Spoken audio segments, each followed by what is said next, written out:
Paul Rydell's first love was purely physical.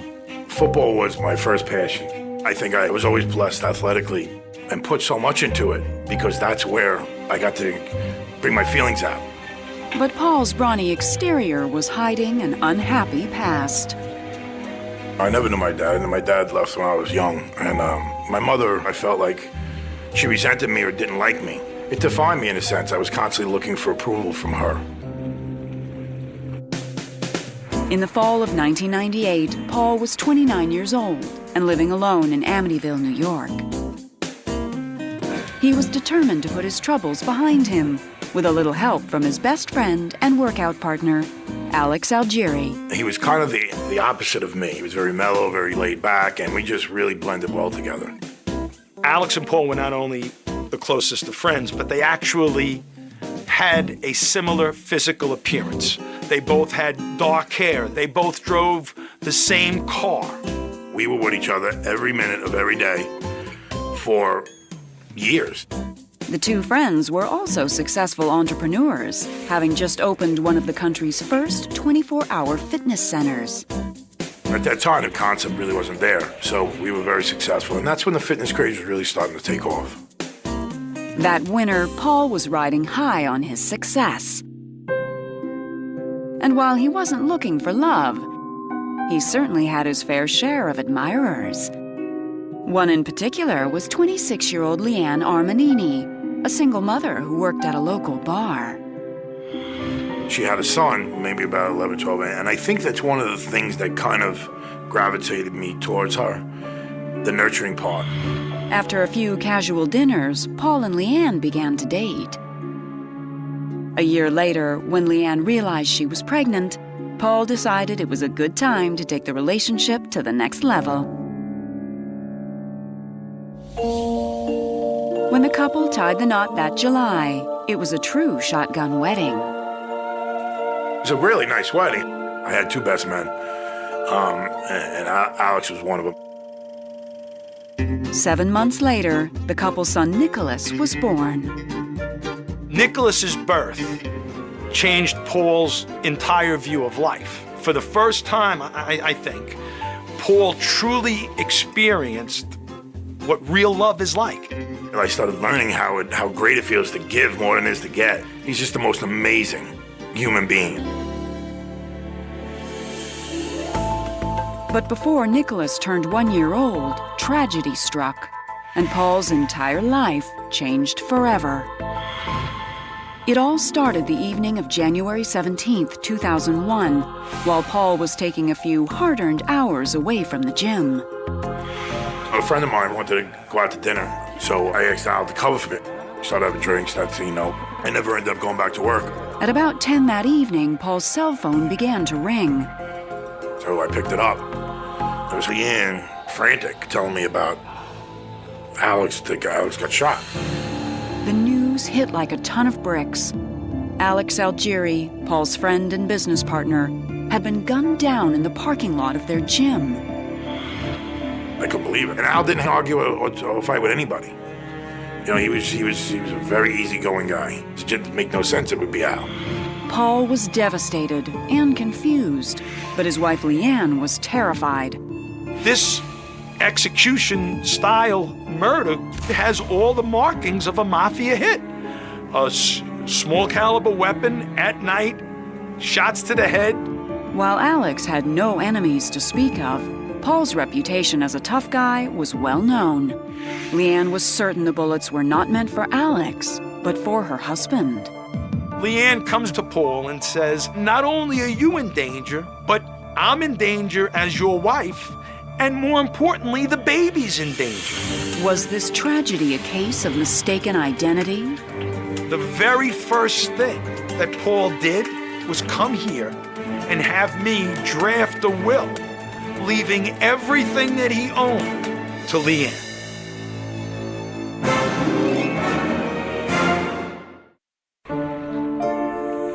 In the spring of 2000, 9 months before his best friend and business partner was murdered, Paul Rydell was struggling to adjust to his young marriage with Leanne. First couple months are okay. You know, I started going back out with my friends, like a live party with my friends, coming home real late. I was still very young. On the outside, Paul had much to celebrate. His 24-hour gym was booming, and he and his partner, Alex Algieri, had achieved enormous success. My life, as far as I was concerned, was great. I was going out with my friends, business was good, had money. But behind closed doors, life with Leanne had become somewhat rocky. At that very moment, life changed for me.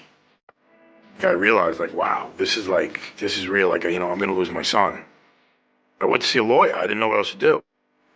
Paul's case ultimately found its way to my desk. And during my initial meeting with him, he was overwrought with fear, not about the fact that his wife had left him, but about the fact that the baby was gone. Steve immediately got to work, and it wasn't long before he realized Leanne was breaking the law. The general rule is that one spouse who has custody of a child can simply not unilaterally pack up and move to a distant domicile without either the permission of the other spouse or leave of court. The court directed her to return with the child within 20 days or face the loss of custody. It was a quick victory for Paul. That July, Leanne headed back to New York, Nicholas in tow. I just wanted to have a relationship with my son, and you can't have a relationship with your child 2,000 miles away. A divorce proceeding had been scheduled for November 21st. But on that day, things took a surprising turn. I arrived in court a little bit early. I was setting up at the table, and I heard the door open up, and I turned around, and I saw Paul come walking in, holding the baby, and Leanne behind him pushing a stroller. Steve was stunned. I looked at Paul and he said, listen, I want you to withdraw this. We work things out. And I said to him, listen, wait a minute. We can adjourn this. We can postpone this. But withdrawing this is a significant thing. But Paul stood firm. He and Leanne wanted the divorce withdrawn. I knew that I could do better. And I was seeing what I lost. I was ready to try and do that. Absolutely, I was ready to really try and do that. Despite his misgivings, Steve withdrew the proceeding, while Paul and Leanne set about making amends. At that point, I just wanted to work. I wanted to be with my son. Meanwhile, back at the office, Steve couldn't shake the feeling that something wasn't quite right. In particular, he was bothered by an affidavit Leanne had filed upon her return to New York. Before we conducted the hearing, Leanne filed opposition papers designed to convince the judge that she should not be forced to come back to New York. One of the reasons that she detailed for leaving was her contention that she was advised that there was a mafia contract out on Paul's life. Now, Paul was not, and he has never been, involved with any organized crime faction. While Leanne's suspicions seemed questionable, Steve would soon learn she was onto something. The first thing that I thought was, oh my God, she's right.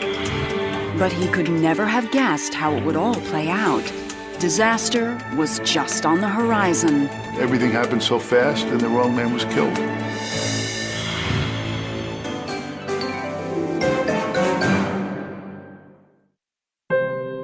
In January 2001, Paul Rydell was doing his best to be a good husband to Leanne. I was putting more of an effort into making things better. I was just trying to be a better husband, and I felt like it was working and we were getting along better. But Leanne didn't seem entirely comfortable. There would be times when Leanne would say, Paul, I'm going to run to the store, just keep an eye on the baby.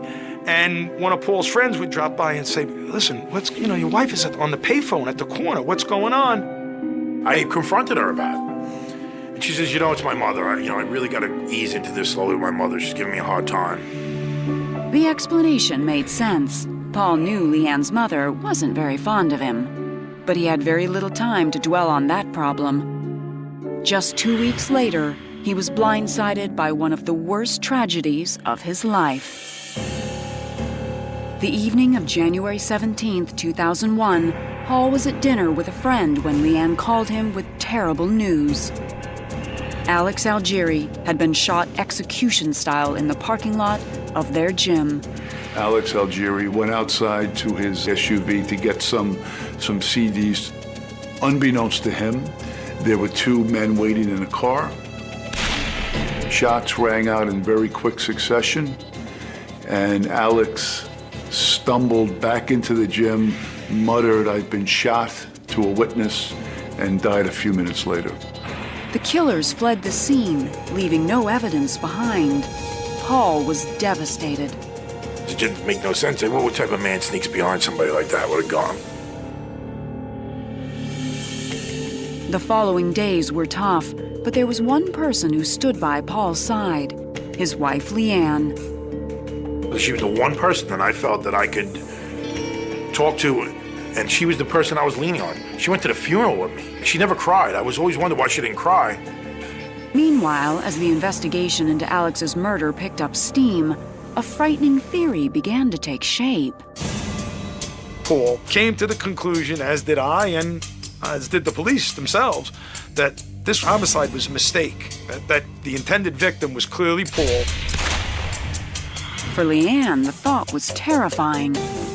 Leanne comes back to Paul and says, there really was a mafia contract on your life, and it's still out there. She begged Paul to let her go back to Florida and take Nicholas with her. So I told her, listen, let's figure this out. Get your stuff together, go to Florida. Take the baby, go to Florida. Meanwhile, Paul stayed behind and began to prepare for the worst. I went into Steve's office and I made a will up, leaving everything to Leanne, thinking that she would make sure that that money was there for Nicholas when he got older. Over the next 2 months, Paul shuttled back and forth between New York and Florida, juggling family and business. Before long, Leanne told Paul she was pregnant again. He was overjoyed. The concept of being the father that he never had is what dominated his entire being. But Paul's happiness would soon fade.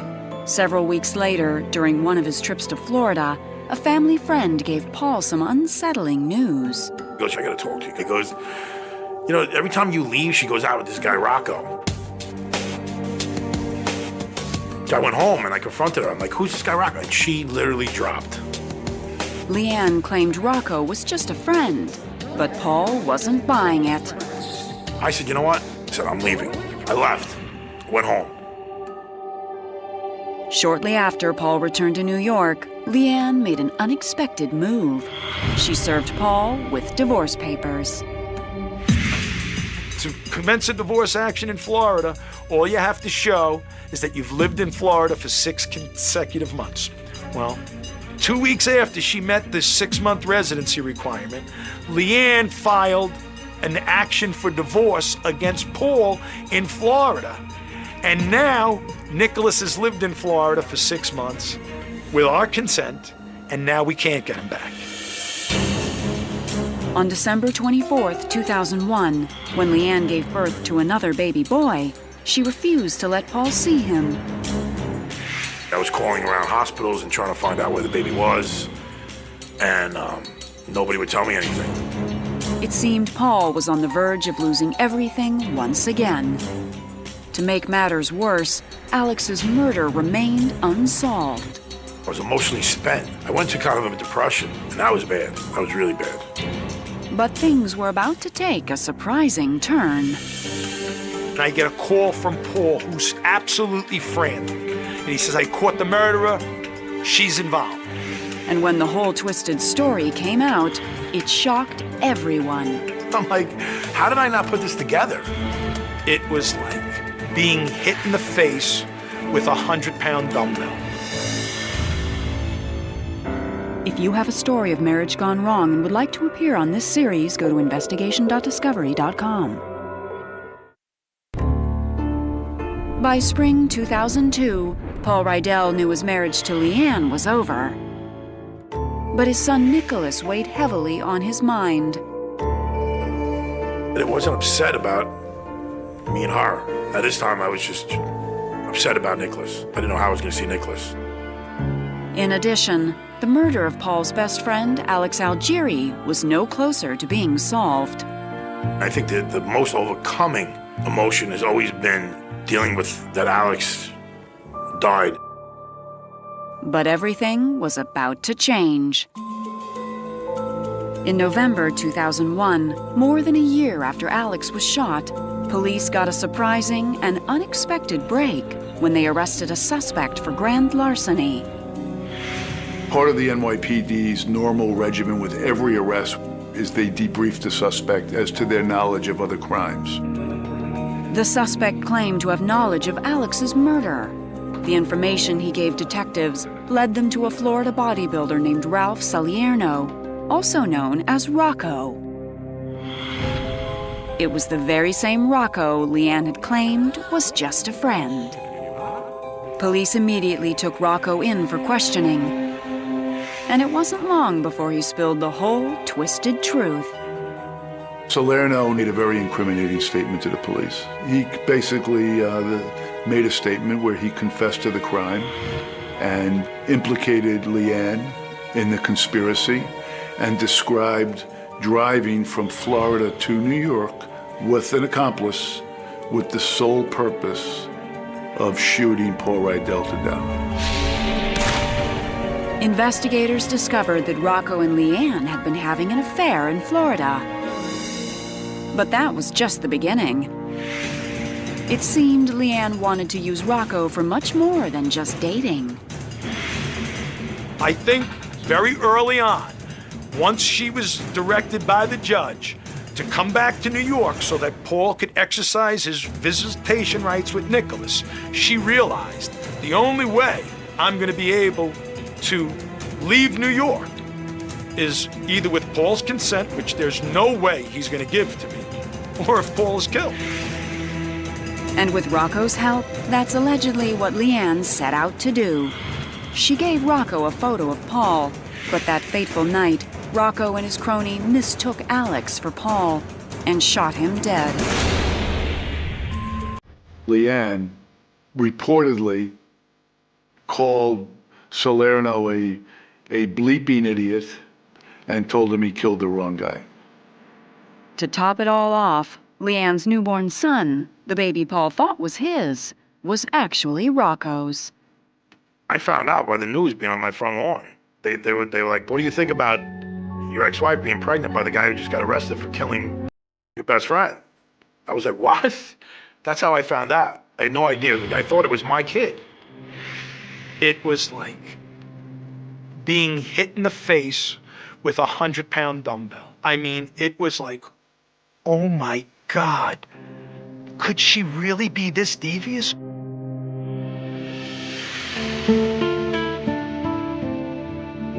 In March 2003, Leanne Rydell was arrested at her home in Florida. It was bittersweet. My first feeling has always been the effect that it had on Nicholas. On April 24, 2004, Leanne was found guilty of first-degree murder for orchestrating the killing. She was sentenced to 25 years to life.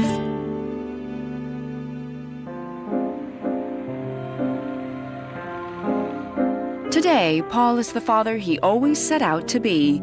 He has full custody of Nicholas. He also has a new daughter and a wife he loves. He tries not to dwell on the past.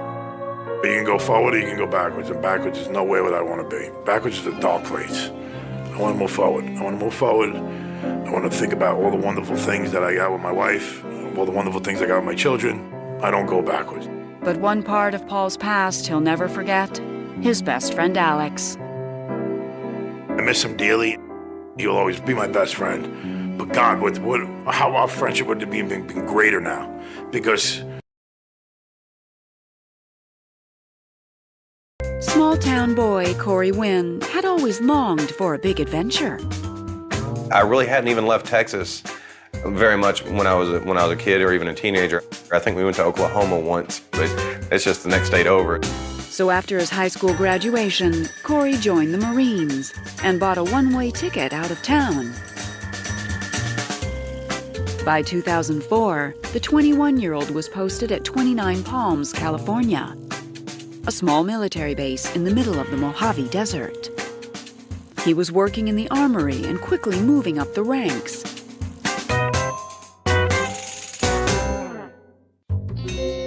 But while Corey's career was on the move, his love life had stalled. You're still moving around again in the military every couple of years, so you get lonely, and the family idea starts to look more and more appetizing. So that summer, when he caught the eye of 28-year-old Bobby Ann Finley at a late-night diner, he knew it was time to take a chance. She actually sees me sitting by myself, just watching everybody, and then she said, "You can come sit with us." So I started talking to everybody that was at the table, and started talking to Bobby quite a bit more. Before the night was over, Corey had plans to meet Bobby the next day at a nearby airport where she was handing out flyers for a local business. We went out to the airport that day, and we were just hanging out. She seemed like a lot of fun. She had a really outgoing personality. She'd tell these stories, that just, it was like, wow, it was like, that's some, those are wild, interesting stories, It seemed the attraction was mutual. Within a week, the two were inseparable, spending all their free time together. And before long, Bobby told Corey a shocking secret. She confesses to me that she's pregnant. She says she's pregnant, from a rape. And I started to feel really bad, for her situation. But to ease Corey's mind, Bobby told him that she had a plan. She had also had told me that her grandfather was a big name in a clothing organization, and there was a certain amount of money that was going to be coming into her possession, at least well over $100,000. Corey knew Bobby needed the money, but there was a catch in her grandfather's will. She couldn't get it unless she had gotten married before her 29th birthday. And Bobby's 29th birthday was only 1 week away. Bobby actually proposed to me. She said that, she would be able to support herself, be able to support the baby with this money. And that whole family idea is really what motivated me towards marrying her so quickly. A few days later, on August 18th, 2004, Corey and Bobby were married in Joshua Tree, California, by a retired military chaplain. I thought it was great. It was very informal because she said she was a country girl too herself, so she wasn't looking for the big wedding dress or anything like that. So we got married in blue jeans. I get a call and it was a done deal. And I think that the fact that he went through so quickly just really surprised me. He's not impulsive like that normally. But the battlefields of love are scattered with unlucky soldiers. And Corey Wynn would be no exception. Late on February 13th, 2005, nearly 6 months into his marriage, Corey lay awake on his friend's couch. Life with Bobby hadn't been easy, but this weekend had been like no other. Around 3 a.m., Corey's phone rang, but it wasn't Bobby on the line. It was the base police. I get a call from the MPs, and they tell me that they want to come talk to me. So I told them, I said, okay. So I went outside, and I waved them down as I came around the corner.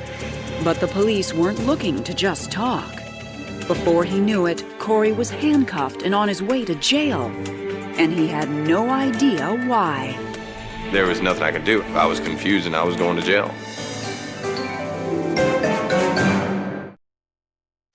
In September of 2004, 5 months before Corey Wynn's world would be turned upside down, the newly married soldier was busy learning how to be a husband with a new baby on the way. We got a joint checking account. I'd actually put her on the name from my account. That was one of those things I thought you were supposed to do as a married couple. She didn't have a job, so my income was her income. The couple rented a house in Joshua Tree, California. And before long, the new Mrs. Wynn found a way to occupy her time. Bobby was getting furniture that was a little nicer than I expected, or spending quite a bit on groceries. And he called me and he said that Bobby was buying this for the baby and this for the baby. And I said, well, that's part of nesting. Women are going to do that. You just got to keep it in control. And I don't think even at that point Corey had any idea how much money she was spending. But only 2 months later, in October of 2004, Corey had concerns of a different kind. Bobby told him that the doctor had diagnosed her with toxemia, a serious condition for expectant mothers. She said, the doctor said, this is one of the things she should avoid is stress. Maybe that it would be best if she could find a way to live away from the base, you know, away from the actual military lifestyle for a little bit. That's when we actually talked to my dad and my stepmom and asked them if Bobby could come stay with them for a little while. With Bobby at her in-laws' house in Texas, Corey moved back into the barracks to save money. But worries about the baby didn't seem to slow down Bobby's spending habit. Before long, bounced checks began to arrive. When some of the checks started getting back to my command, you know, actually takes me in to question me about it. My CO and my staff sergeant at the time told me you're not going to be allowed to work in the armory anymore with these debts that are looming. And so they removed me from the armory. Corey was devastated. His once solid career was on shaky ground, but he had made a promise that he intended to keep.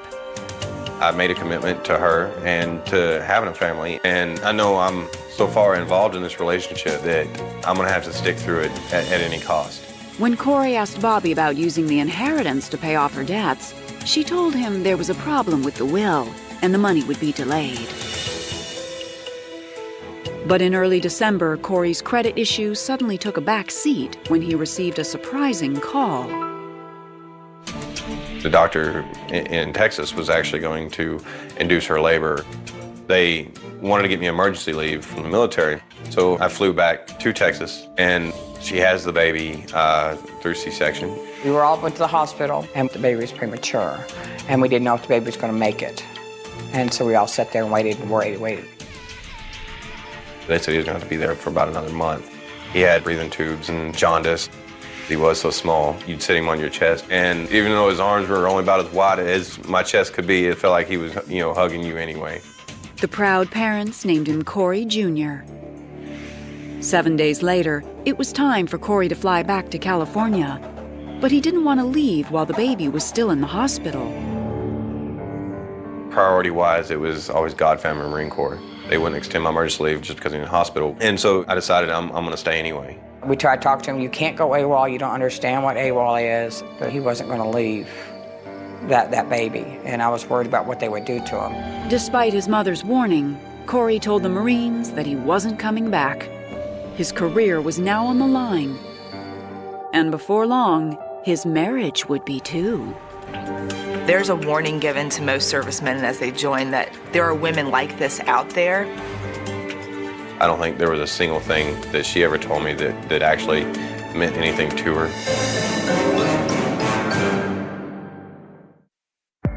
In late December of 2004, what should have been the happiest time in Corey Wynn's life was just the opposite. Corey Jr., a preemie born almost a month early, had made a miraculous recovery. But Corey had gone AWOL with the Marine Corps, and it was time to return and face his superiors. After he got out of the hospital, I went and turned myself in the military. And there were several charges pressed against me, so it wasn't a very warm welcome. The Marines offered to drop the charges if Corey took a cut in rank and pay. But convinced he had done the right thing, Corey opted for a court-martial instead. As the Marines prepared for the trial, Corey got ready to bring his family back to California. I got base housing, and Bobby moved back within a week or two. But I told Bobby that this time around, when we're gonna set up the house, we're gonna do it the cheapest way possible. Corey hoped it was a fresh start for the new family, but the stability at home didn't last long. Bobby seemed to lay around a lot during the day.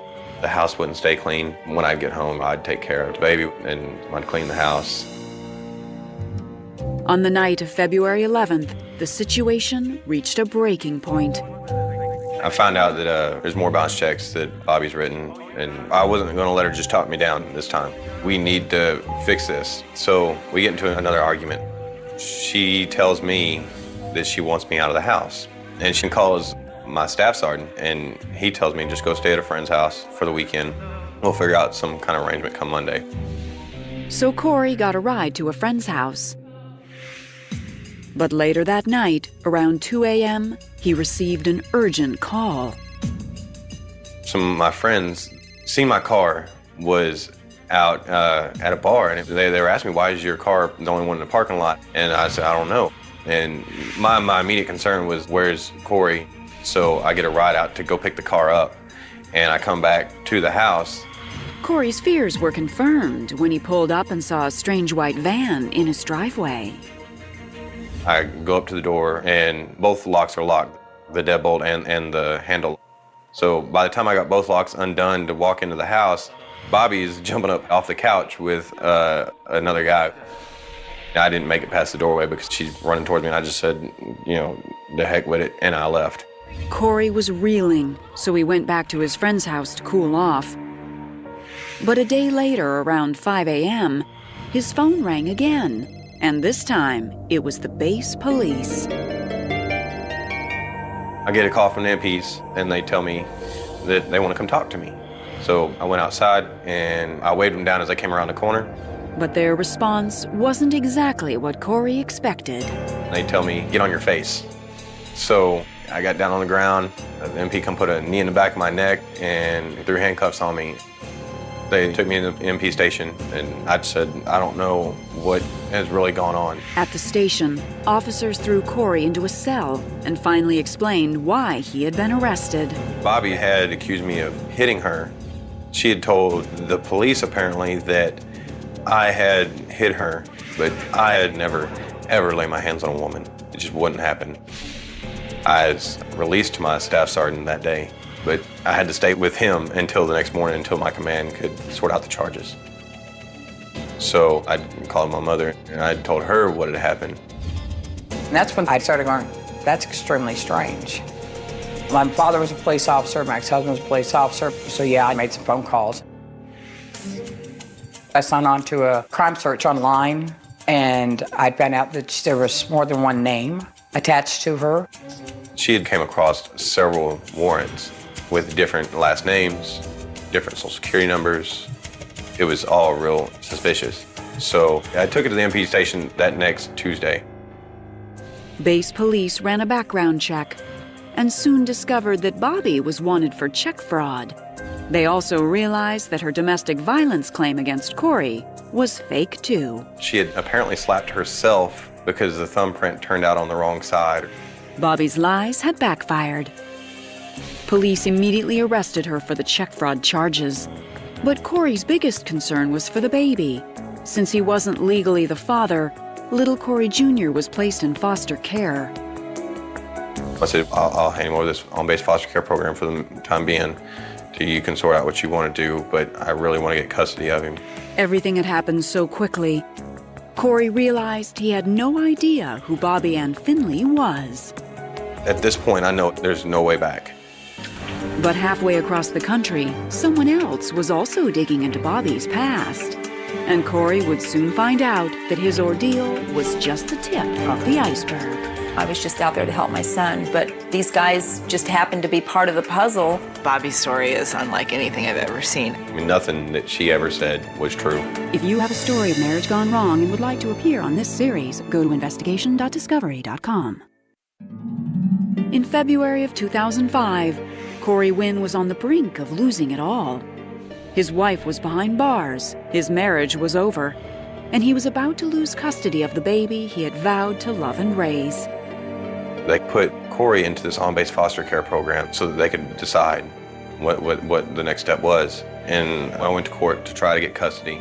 By the end of March, Bobby had posted bail and was living around 29 Palms. But with all that had transpired, the court declared that the baby could not return home. Legally, there was nothing more Corey Wynn could do about it. That's really the hardest part of the whole ordeal was I tried to fight to keep him. I fought to get him into this world, and I fought to keep him with me. So, you know, for a while, I pretty well crawled into a bottle and stayed there. Over the next 2 years, Corey's court-martial was dropped, and he left the military to move back to Texas.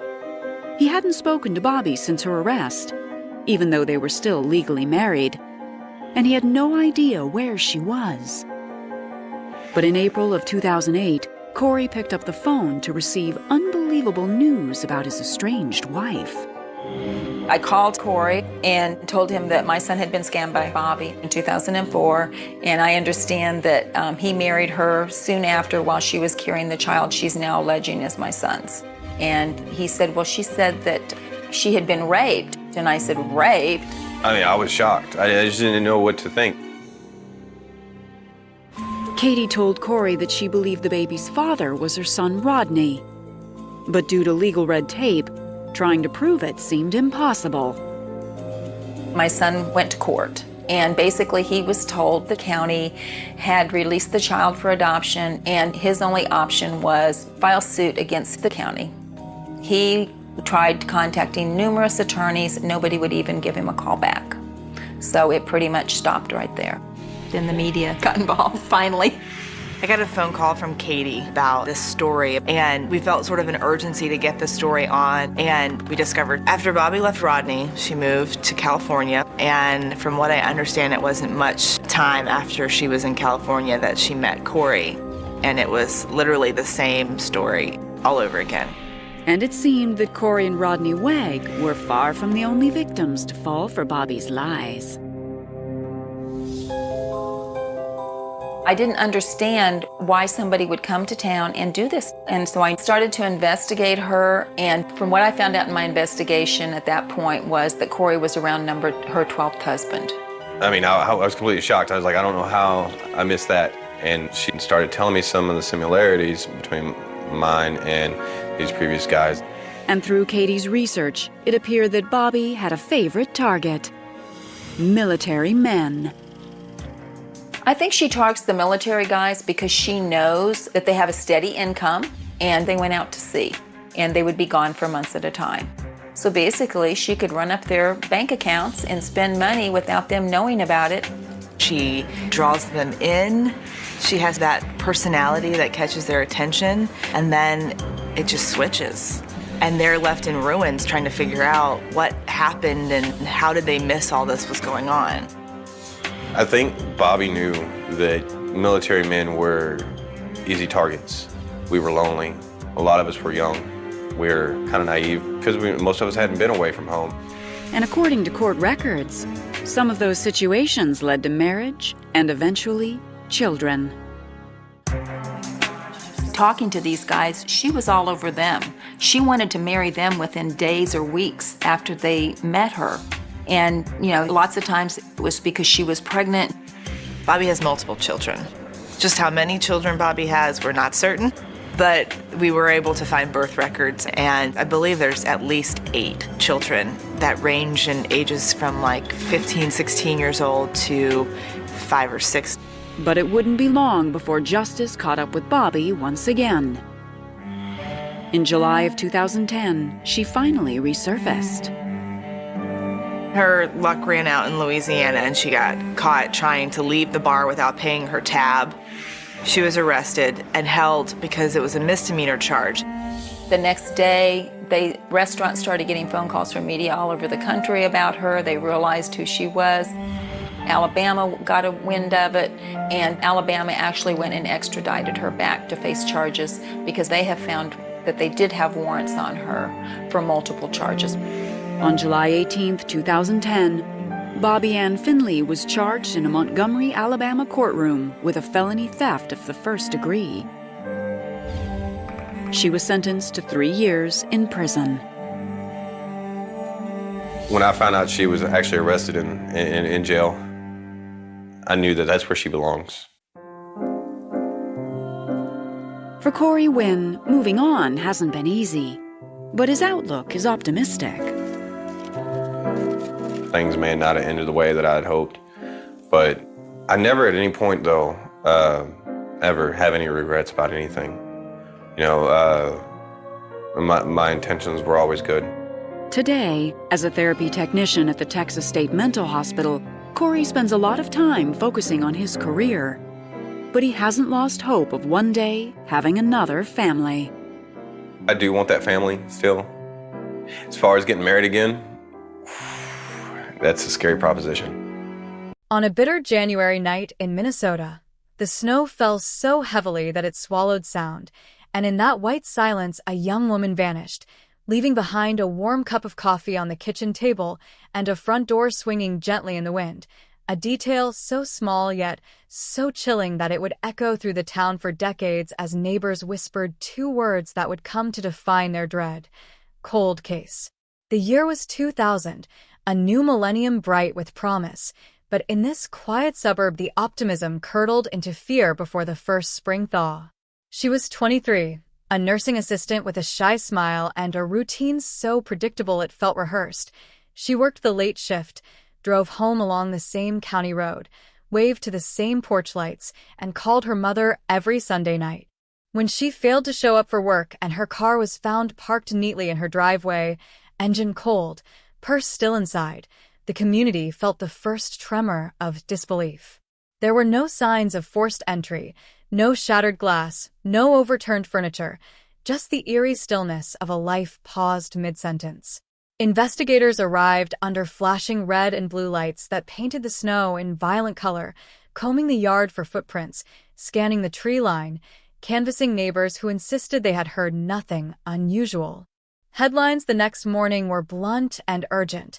Mysterious disappearance, young woman missing, police baffled. Volunteers formed search parties, trudging through frozen fields and along the banks of a nearby river, their breath rising in anxious clouds as they called her name into the indifferent wind. Days turned into weeks, and the optimism that she would walk back through her own front door began to erode. Detectives examined phone records, interviewed coworkers, questioned an ex-boyfriend who swore he had not seen her in months. Each lead flared briefly, like a match in darkness, and then died, leaving investigators with more questions than answers. A strange clue surfaced when a local farmer reported seeing an unfamiliar pickup truck idling near the county road around the time she would have driven home, but the description was vague, the license plate half-remembered, and the trail dissolved into rumor. The town held candlelight vigils, clutching photographs that showed her laughing at summer barbecues, unaware that her image would soon be associated with a phrase no family ever wants to hear: unsolved case. Winter gave way to spring, and still there was no trace. The FBI was consulted, profiles were drafted, maps were marked with pins that clustered and then spread outward in widening circles of frustration. Detectives considered every possibility: abduction by a stranger, a crime of passion, a planned escape that seemed wildly inconsistent with her careful life. The house was processed again, this time with more advanced forensic techniques, fibers bagged, fingerprints lifted, but nothing definitive emerged. Her parents kept her bedroom exactly as she had left it, as if preserving it might preserve hope. Years passed, and the case file thickened, heavy with transcripts and dead ends. New officers joined the department and learned her name as part of their orientation, a lesson in both diligence and humility. The community changed. Children grew up hearing about the night she disappeared as a cautionary tale, yet the fear never fully faded. Every anniversary brought renewed media attention, reporters revisiting the driveway, the silent kitchen, the question that refused to rest. Detectives revisited witnesses whose memories had softened with time, hoping that distance might loosen tongues, but most insisted they had told everything they knew. A rumor circulated about a local mechanic with a temper and a history of harassment, yet no evidence tied him directly to her. Another theory suggested a transient passing through town, a predator who struck once and vanished, leaving no pattern to trace. The river was dragged more than once, diverse descending into murky water that concealed secrets beneath ice and silt. Each search ended the same way, with officials shaking their heads and families clinging to fragile resolve. Technology evolved, and with it came renewed determination. In the late 2000s, DNA databases expanded, and investigators re-examined preserved evidence, swabbing items that had once seemed insignificant. A partial profile emerged from a trace sample found on the cuff of her jacket, too incomplete for immediate identification, but tantalizing enough to reignite momentum. The term cold case began to feel less like a verdict and more like a challenge. Detectives partnered with forensic genealogists, exploring distant familial matches that hinted at a lineage rooted not far from the town itself. Each potential connection required painstaking verification, family trees mapped across generations, secrets unearthed in the process. Meanwhile, her family endured the relentless ambiguity of not knowing, caught between grief and hope, unable to mourn fully, yet unable to move on. Community shock hardened into collective memory, the disappearance woven into local identity. Then, nearly 2 decades after that silent winter night, a breakthrough arrived quietly, almost anticlimactically, in the form of a laboratory report that matched the partial DNA profile to a man who had once lived just 3 miles from her home. He had never been seriously questioned, had moved away shortly after the disappearance, blending into another state, another life. Detectives revisited old statements and found inconsistencies previously overlooked, subtle contradictions that now glowed with significance. Surveillance of his current activities revealed nothing overtly incriminating, but the weight of new forensic evidence shifted the balance. When officers executed a search warrant on his property, they uncovered items that connected him unmistakably to the past, objects preserved like trophies of a crime he believed time had erased. The arrest stunned the community, headlines exploding with the words Minnesota 2000 cold case solved. Arrest shocks community, a declaration that felt both triumphant and tragic. Neighbors who had once shared small talk with a suspect reeled in disbelief, replaying casual encounters in their minds, searching for signs they had missed. In interrogation, he initially denied everything, but confronted with the DNA match and corroborating evidence, his composure fractured. The confession, when it came, was clinical and chilling, describing a chance encounter on the county road, an impulsive act that spiraled into irreversible violence.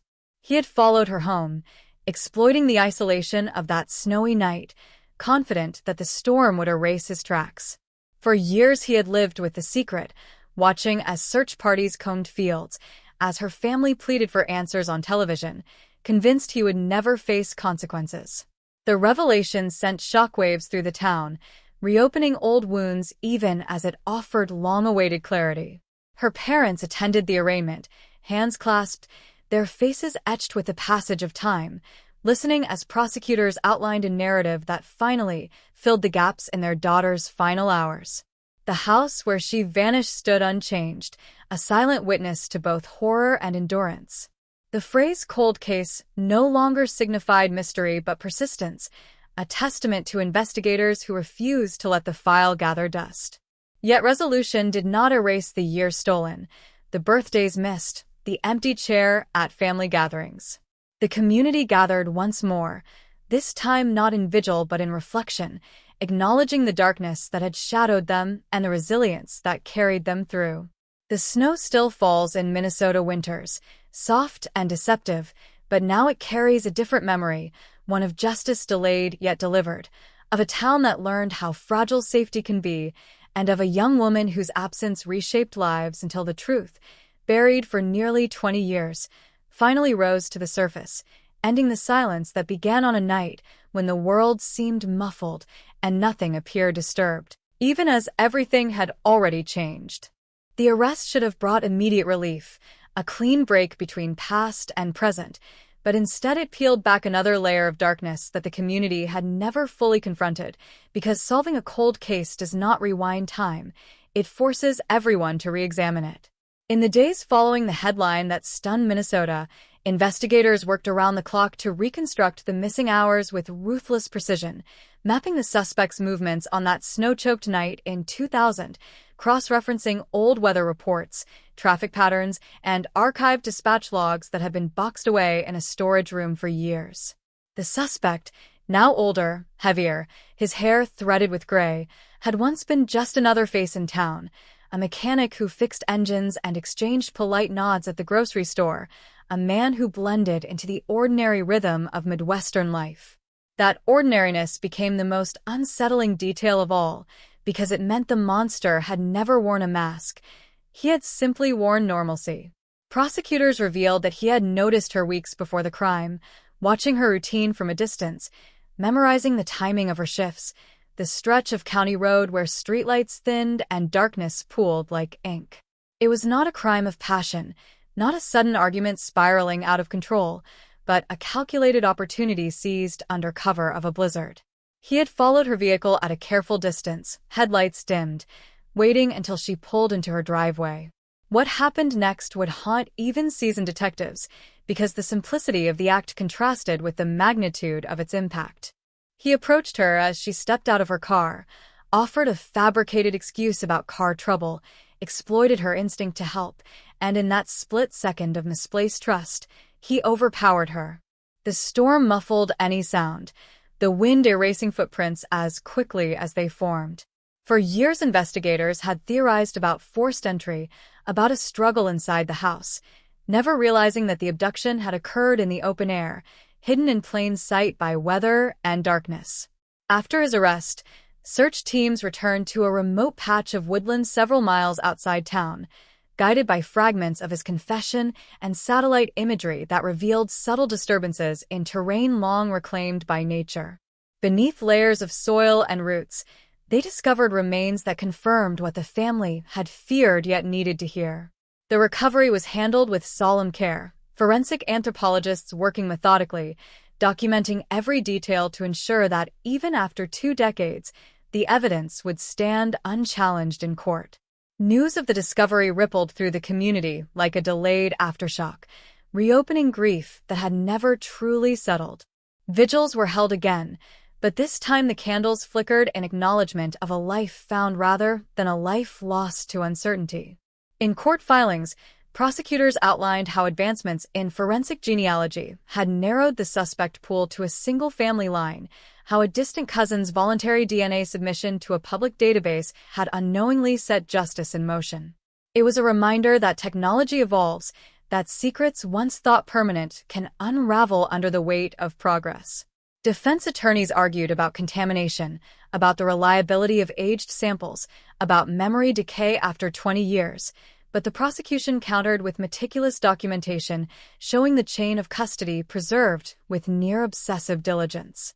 Former detectives returned to the witness stand, older now, recounting sleepless nights spent chasing leads that dissolved into nothing.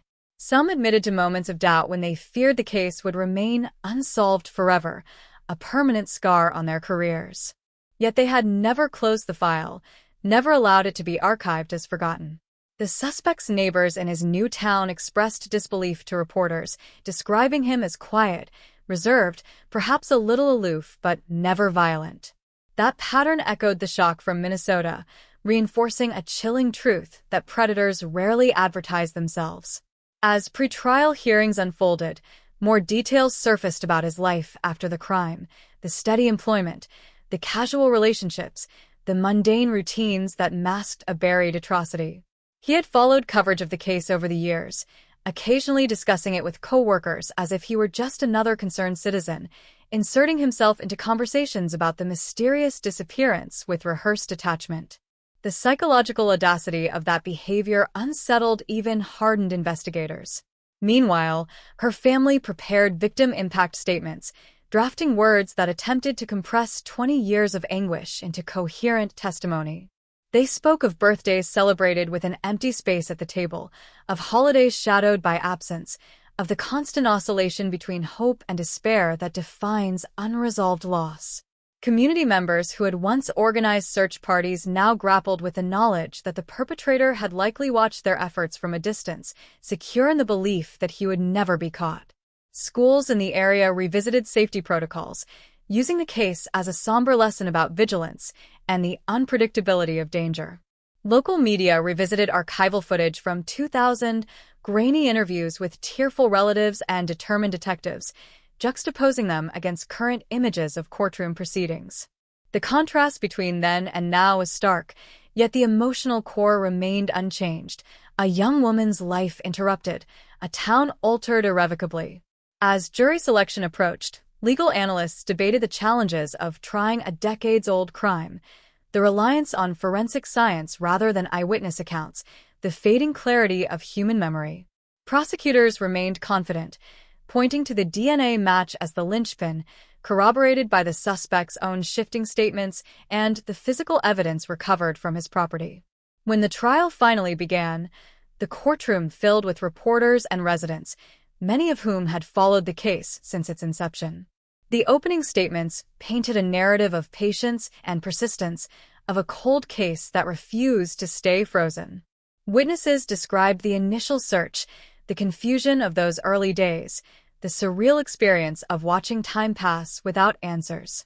Forensic experts explained how trace DNA, once considered too degraded to analyze, had yielded a profile through techniques unavailable in 2000.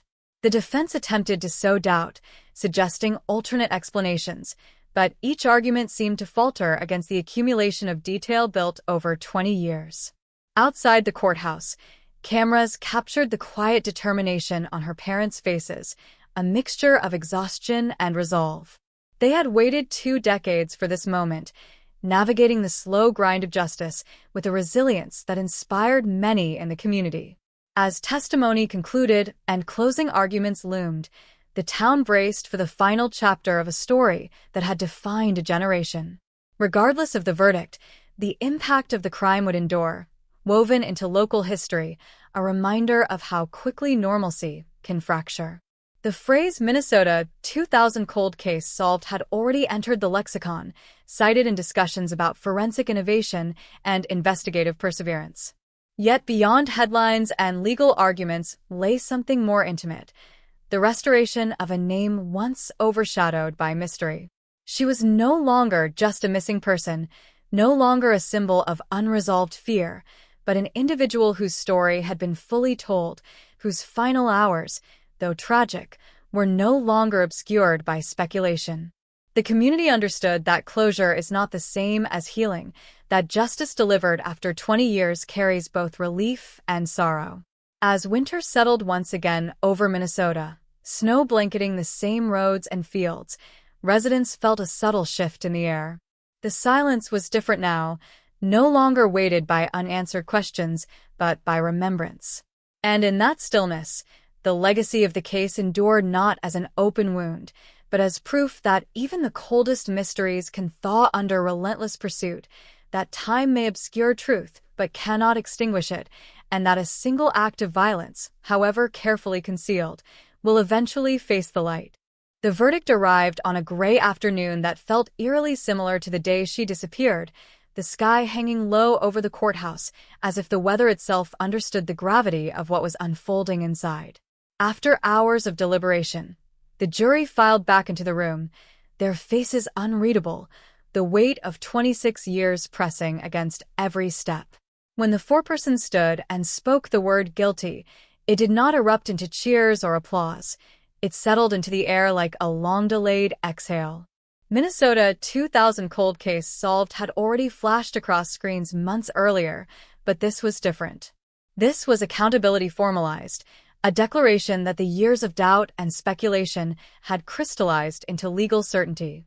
The man who had once slipped unnoticed through grocery aisles and neighborhood barbecues now stood exposed under fluorescent lights, his ordinary facade stripped away by evidence that refused to fade with time.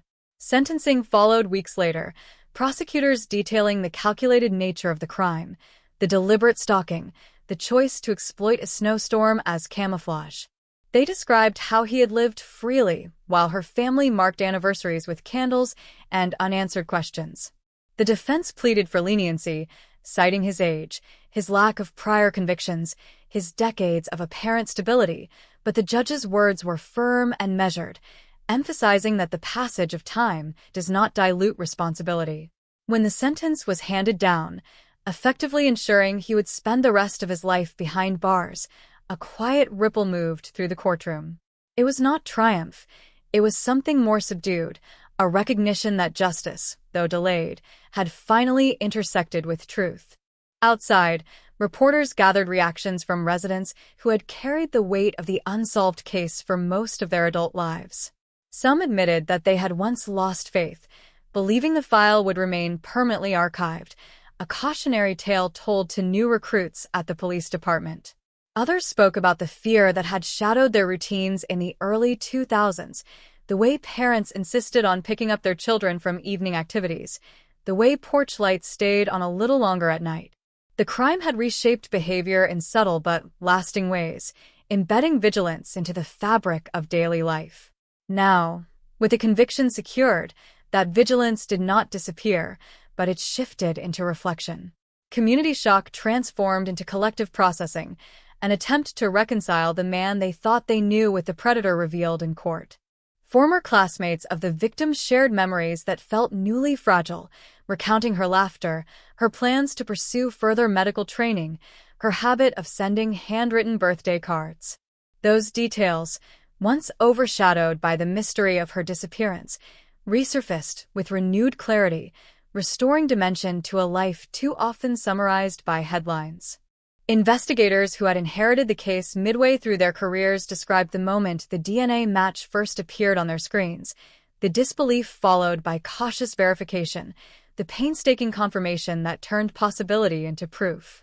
They spoke about the preservation of evidence, the foresight of earlier detectives who had stored samples meticulously even when technology lagged behind ambition.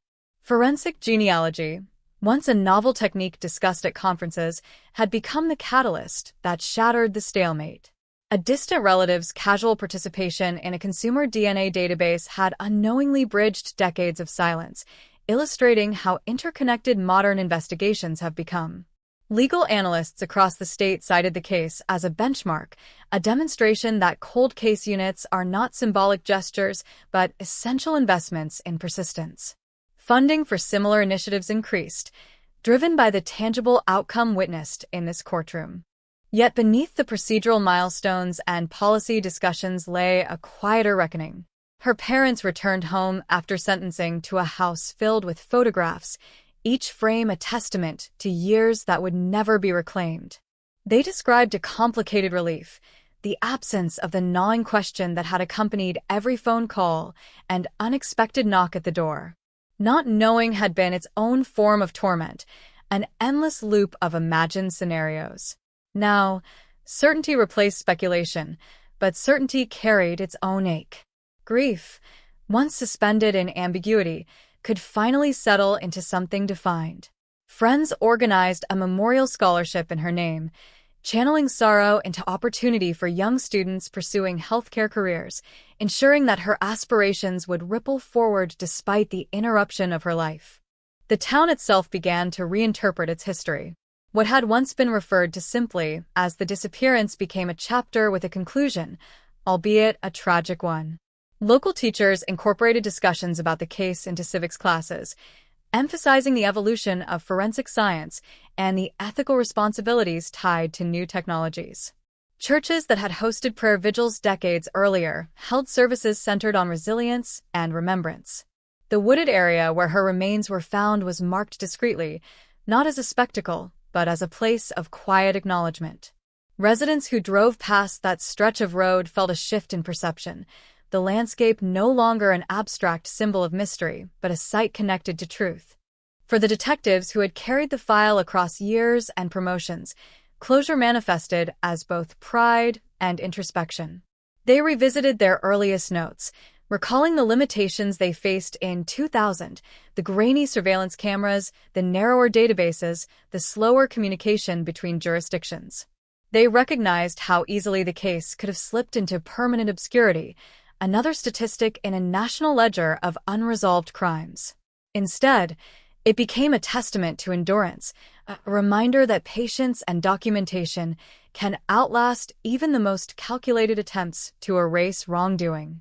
Some officers admitted that solving the case altered their understanding of time itself, reinforcing the idea that justice operates on a timeline broader than immediate headlines. The convicted man, now transferred to a state correctional facility, receded from daily conversation, his name gradually replaced by the broader narrative of resolution. The fascination with his double life faded as the community redirected attention toward healing. True crime podcasts dissected the investigation, legal journals analyzed the admissibility of genealogical evidence, but within Minnesota the focus narrowed to something more intimate: remembrance without fear.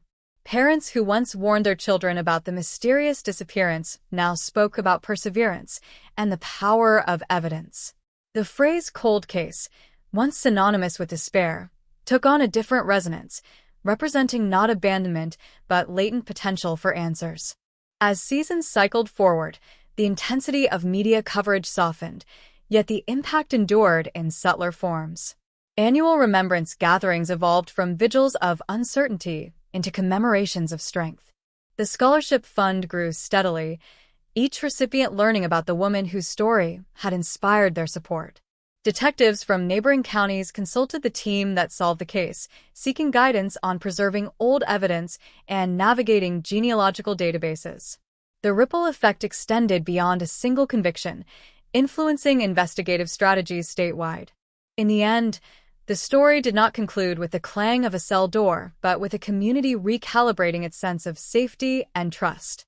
The snow that once symbolized concealment now served as a reminder of resilience, blanketing the same roads with a quieter meaning. People still lock their doors, still glance over their shoulders on dark nights, but the lingering question that haunted Minnesota for 26 years has been replaced by an answer. It is an answer forged through technology, tenacity, and an unwavering refusal to forget. The cold case that began with a silent driveway and a swinging door has become a narrative of persistence, etched into the collective memory not as a permanent wound, but as evidence that even the most frozen mysteries can thaw under relentless light. And as time continues its steady march, the legacy of that January night endures not in fear, but in the enduring belief that truth, however delayed, will eventually demand to be heard.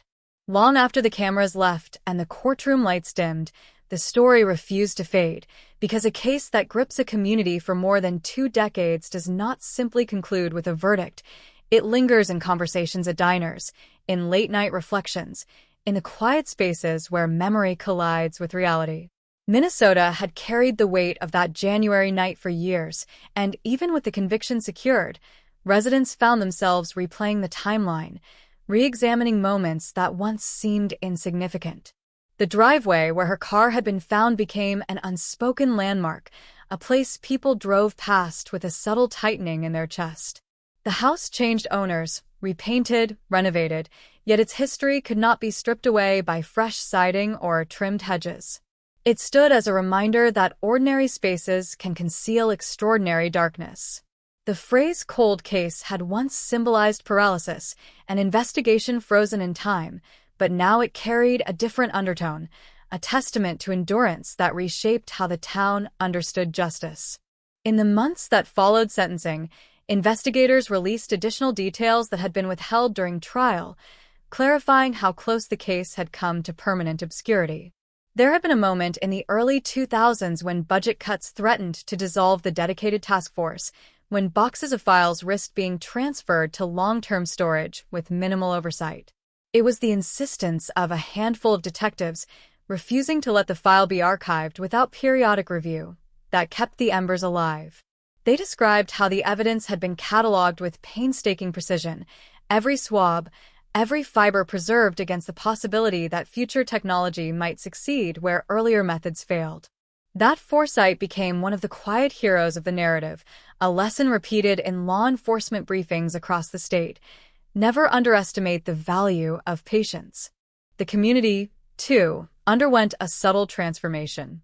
For years, parents had referenced the mysterious disappearance as a cautionary tale, a warning about trusting strangers, about the fragility of safety in even the most familiar surroundings.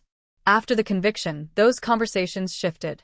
The focus moved from fear of the unknown to awareness of the overlooked, an acknowledgement that danger does not always announce itself with obvious signs. Workshops on personal safety and community vigilance drew larger crowds, not driven by panic, but by a collective desire to prevent history from repeating itself. Local officials invested in improved street lighting along the county road, where she had last been seen, a symbolic gesture that residents interpreted as both practical and deeply meaningful. Her family, navigating life after the trial, faced a complex emotional landscape. The clarity provided by the confession did not erase the years of uncertainty, but it allowed grief to settle into a more defined shape. They visited the site where her remains had been recovered, now marked by a simple plaque bearing her name and the dates that framed a life interrupted. They spoke publicly about the importance of perseverance, encouraging other families with missing loved ones not to abandon hope even when time stretches painfully long. Their resilience resonated beyond Minnesota, drawing letters from across the country from individuals who had followed the case and found strength in its resolution. Meanwhile, legal scholars dissected the proceedings, highlighting how forensic genealogy had shifted the paradigm for cold case investigations nationwide. The ethical debates surrounding genetic databases intensified, balancing privacy concerns against the undeniable power of technology to solve crimes once deemed unsolvable.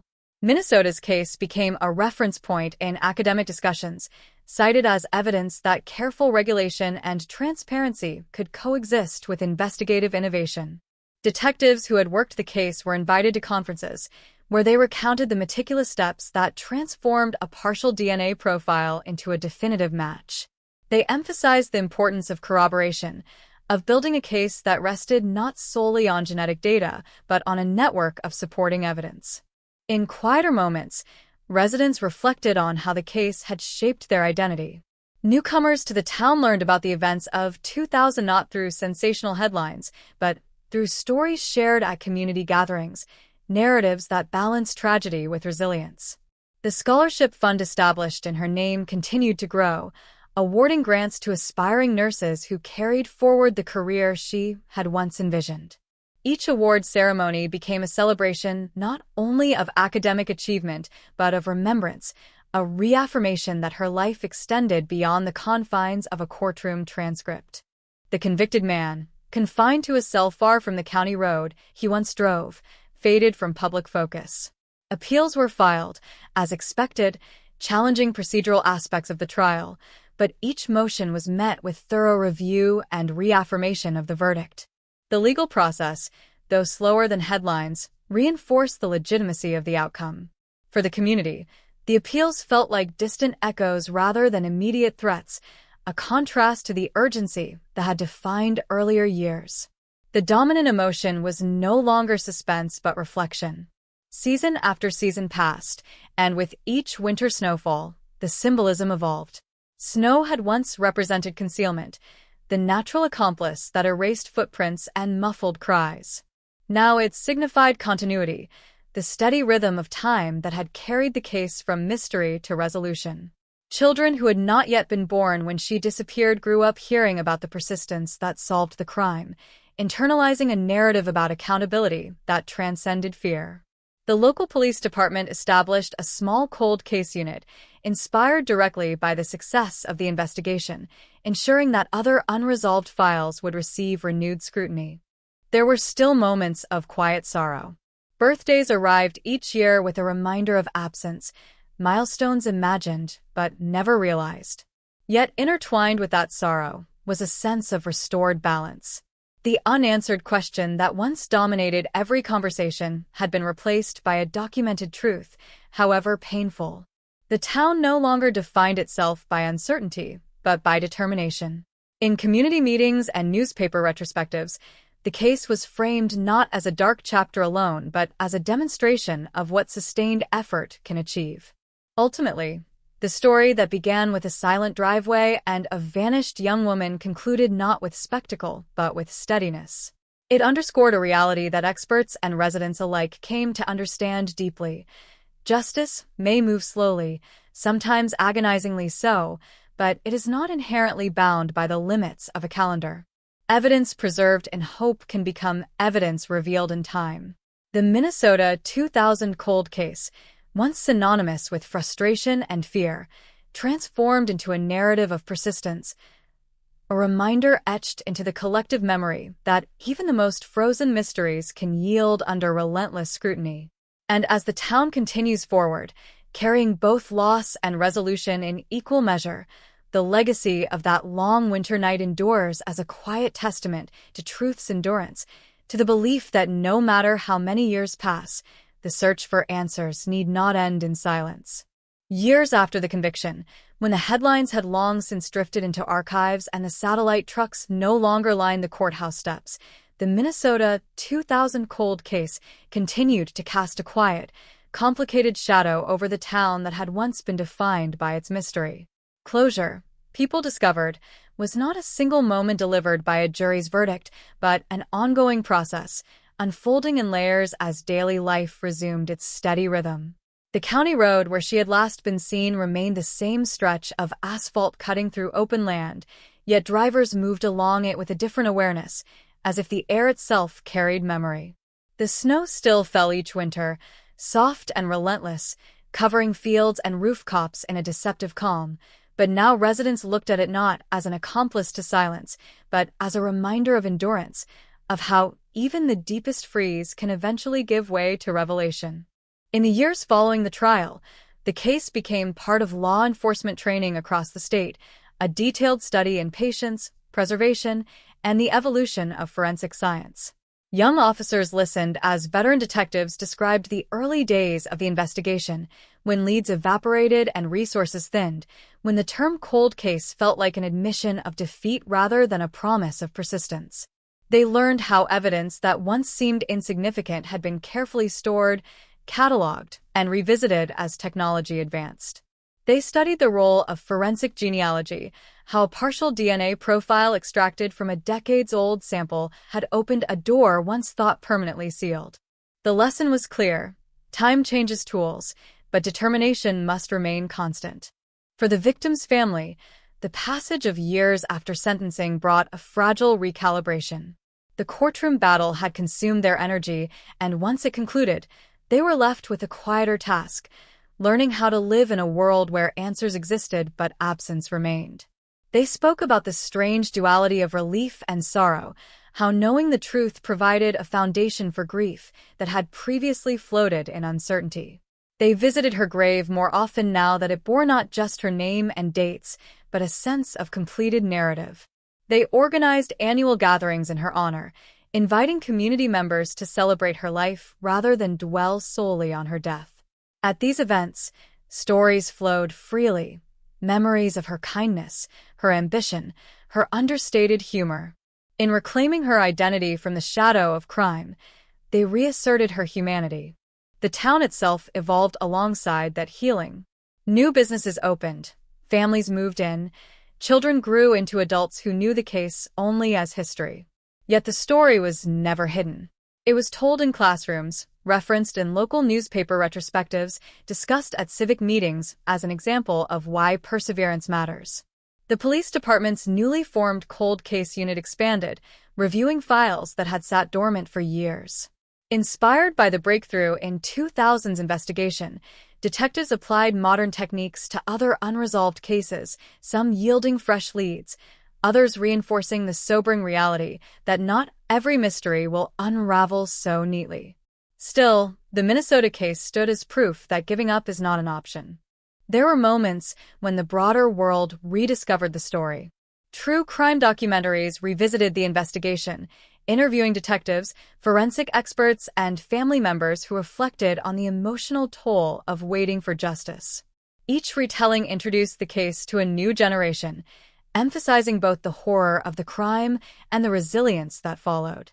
Yet within the community, the narrative felt less sensational and more intimate. It was about a neighbor lost and remembered, about a lesson etched into collective consciousness. The man convicted of the crime faded further into obscurity as his appeals were exhausted and his sentence upheld. Occasional legal filings surfaced in regional news, brief reminders that the system allows for review, but none altered the outcome. For most residents, his name gradually lost power, overshadowed by the enduring focus on the victim and the transformation her case had sparked. The idea that he had once walked unnoticed among them remained unsettling, but it no longer defined their sense of safety. Instead, it reinforced a commitment to vigilance and community connection. Technological advancements continued to reshape criminal investigations nationwide, and Minnesota's experience contributed to ongoing debates about privacy, ethics, and the scope of genetic databases. The panels at universities cited the case when discussing the balance between individual rights and collective security. Experts pointed to the meticulous legal groundwork laid during the trial as a model for integrating new science into established judicial frameworks. In this way, the impact of that January night extended far beyond county lines, influencing policies and procedures in places that had never heard her name before the conviction. As the 20th anniversary of her disappearance passed, the town held a commemorative event not in mourning but in reflection. Speakers acknowledged the pain that had once gripped the community, the fear that had altered routines and relationships, and the determination that ultimately prevailed. They spoke about how the phrase Minnesota 2000 cold case solved had transformed from a shocking headline into a quiet affirmation that persistence matters. They emphasized that justice, though delayed, can restore a measure of balance even if it cannot restore what was lost. In private moments, residents still remembered the uncertainty of those early days, the search parties moving through snow-covered fields, the flicker of candlelight against winter darkness. Those images remained vivid, but they were now accompanied by another. The steady resolve of investigators reopening files year after year, refusing to let the story end without answers. That resolve became part of the town's identity, a source of cautious pride. Life moved forward in ordinary ways. Children rode bicycles along sidewalks once patrolled by anxious volunteers. High school students applied for scholarships bearing her name, learning about the woman whose memory supported their ambitions. Neighbors exchanged greetings on porches that had once been sites of whispered speculation. The extraordinary had receded into memory, allowing the ordinary to reclaim its place. And yet, beneath the surface of daily life, the legacy endured. It lived in the careful preservation of evidence rooms, in the renewed funding for investigative units, in the conversations parents had with their children about awareness and empathy. It lived in the understanding that even in small towns, darkness can intrude without warning, but it can also be confronted with patience and courage. The story that began with a silent driveway and a vanished young woman had become something larger than tragedy alone. It was a testament to the power of community, to the evolution of science, to the refusal to let time erase responsibility. As another winter settled over Minnesota, snow blanketing the same county road under a pale sky, the town stood not as a place defined by an unsolved mystery, but as a place that had faced one and endured. The cold case that once symbolized fear now represented resilience. And in that transformation lay the final chapter of a story that refused to remain frozen. A reminder that truth may take years to surface, but when it does, it reshapes everything it touches, leaving behind not silence, but a hard-earned, steady peace. 2 decades of silence had once defined the Minnesota 2000 cold case, but now, years after the conviction, what remained was not silence but resonance, a low, persistent echo that shaped how the community understood itself and the fragile boundary between ordinary life and irreversible tragedy. Time had done what time always does. It softened the sharpest edges of shock, yet it never erased the outline of what had happened. People who had once stood shoulder to shoulder at candlelight vigils were older now, their hair threaded with gray, their children grown, their routines settled into a different rhythm. And still, when winter winds swept across the county road where she had last been seen, memories stirred like something buried just beneath the frost. The story had become institutional memory within the Minnesota justice system, referenced in strategy meetings and training sessions as a case study in endurance. Detectives who were rookies when the arrest was made had since risen in rank, carrying forward the lessons carved from years of frustration. They spoke about the value of revisiting assumptions, of questioning initial theories that can quietly harden into blind spots. In the early days, investigators had focused heavily on forced entry, on the interior of the house, on the idea that violence must have erupted within walls. It took years to reconsider the possibility that the crime had unfolded in the open air, beneath falling snow that erased evidence almost as quickly as it formed. That shift in perspective, small but profound, became a guiding principle for other investigations. Never let the obvious narrative overshadow alternative realities. Community leaders, too, recognized the lasting implications. Town hall meetings often included discussions about public safety, not fueled by panic, but by pragmatic awareness. Street lighting had been improved, emergency response systems upgraded, neighborhood communication networks strengthened. These changes were not dramatic. They were incremental, practical, woven quietly into infrastructure. Yet each improvement traced its origin back to that January night in 2000, to the understanding that complacency can be as dangerous as overt threat. The cold case had evolved from a symbol of helplessness into a catalyst for proactive vigilance. For her family, the passage of time brought a different kind of reckoning. The trial and sentencing had provided answers, but answers did not fill the space she once occupied. Milestones continued to arrive with a dual awareness: what was and what might have been. Weddings, graduations, births within the extended family all carried an invisible absence. Yet alongside that absence was a quiet strength forged through endurance. They had faced uncertainty that stretched across decades, had navigated media scrutiny, legal complexities, and the emotional turbulence of renewed investigations. That resilience became part of their identity, something they shared when speaking to other families enduring unresolved loss. They emphasized that hope is not naive, it is necessary. The broader public's fascination with the case ebbed and flowed. Documentaries revisited it, podcasts dissected the forensic breakthroughs, legal journals cited it when discussing the admissibility of genealogical evidence. Each retelling emphasized the dramatic arc from disappearance to conviction, but within Minnesota, the emphasis felt different. It was less about spectacle and more about stewardship, about honoring the memory of a young woman whose life had been interrupted. The scholarship fund in her name expanded steadily, supporting students entering healthcare fields, a living extension of her aspirations. Recipients often wrote letters to her parents, expressing gratitude and acknowledging the story that made their opportunities possible. In those letters, the tragedy found a measure of transformation. The convicted man's presence receded further into abstraction. Appeals were exhausted, motions denied, and the legal system affirmed the original verdict. He existed now primarily in court transcripts and prison records, his once ordinary facade permanently dismantled. The community no longer spoke his name frequently.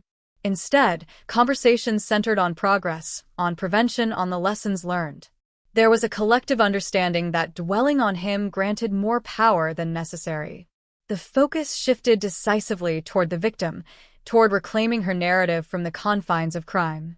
Technological innovation continued to reshape investigative landscapes nationwide, and Minnesota's experience informed policy debates about privacy and ethics.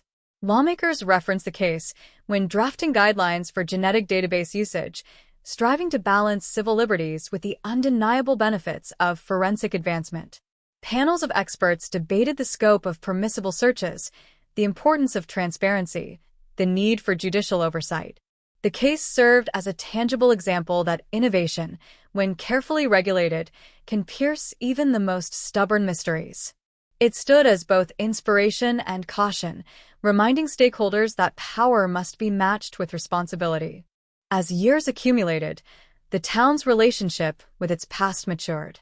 Anniversaries were marked not with sensational headlines, but with quiet acknowledgments.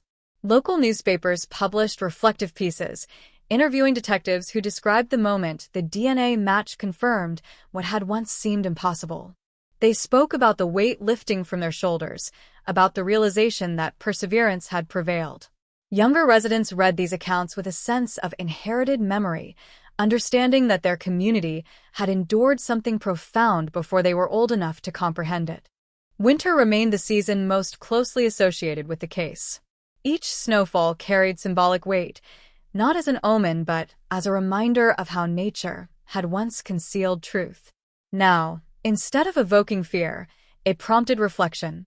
People looked out over white-covered fields and considered the passage of time, the way secrets can lie dormant yet not vanish. In that stillness, there was a measure of peace. The unanswered question that once haunted every quiet evening had been replaced by certainty, however painful. Ultimately, the legacy of the Minnesota 2000 cold case extended beyond the specifics of one crime.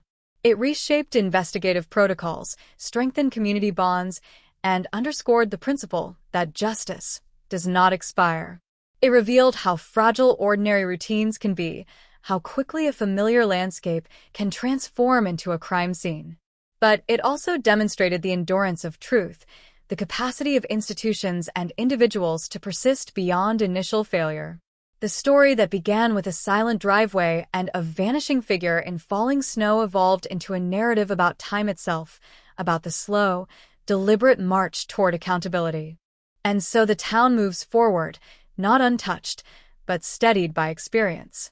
Children play along sidewalks, once shadowed by uncertainty. Officers review cold case files with renewed determination. Families gather for holidays carrying both memory and gratitude. The cold case that once defined Minnesota in whispers now stands as a testament spoken openly, that even when years stretch long and hope flickers faintly, the pursuit of truth can endure.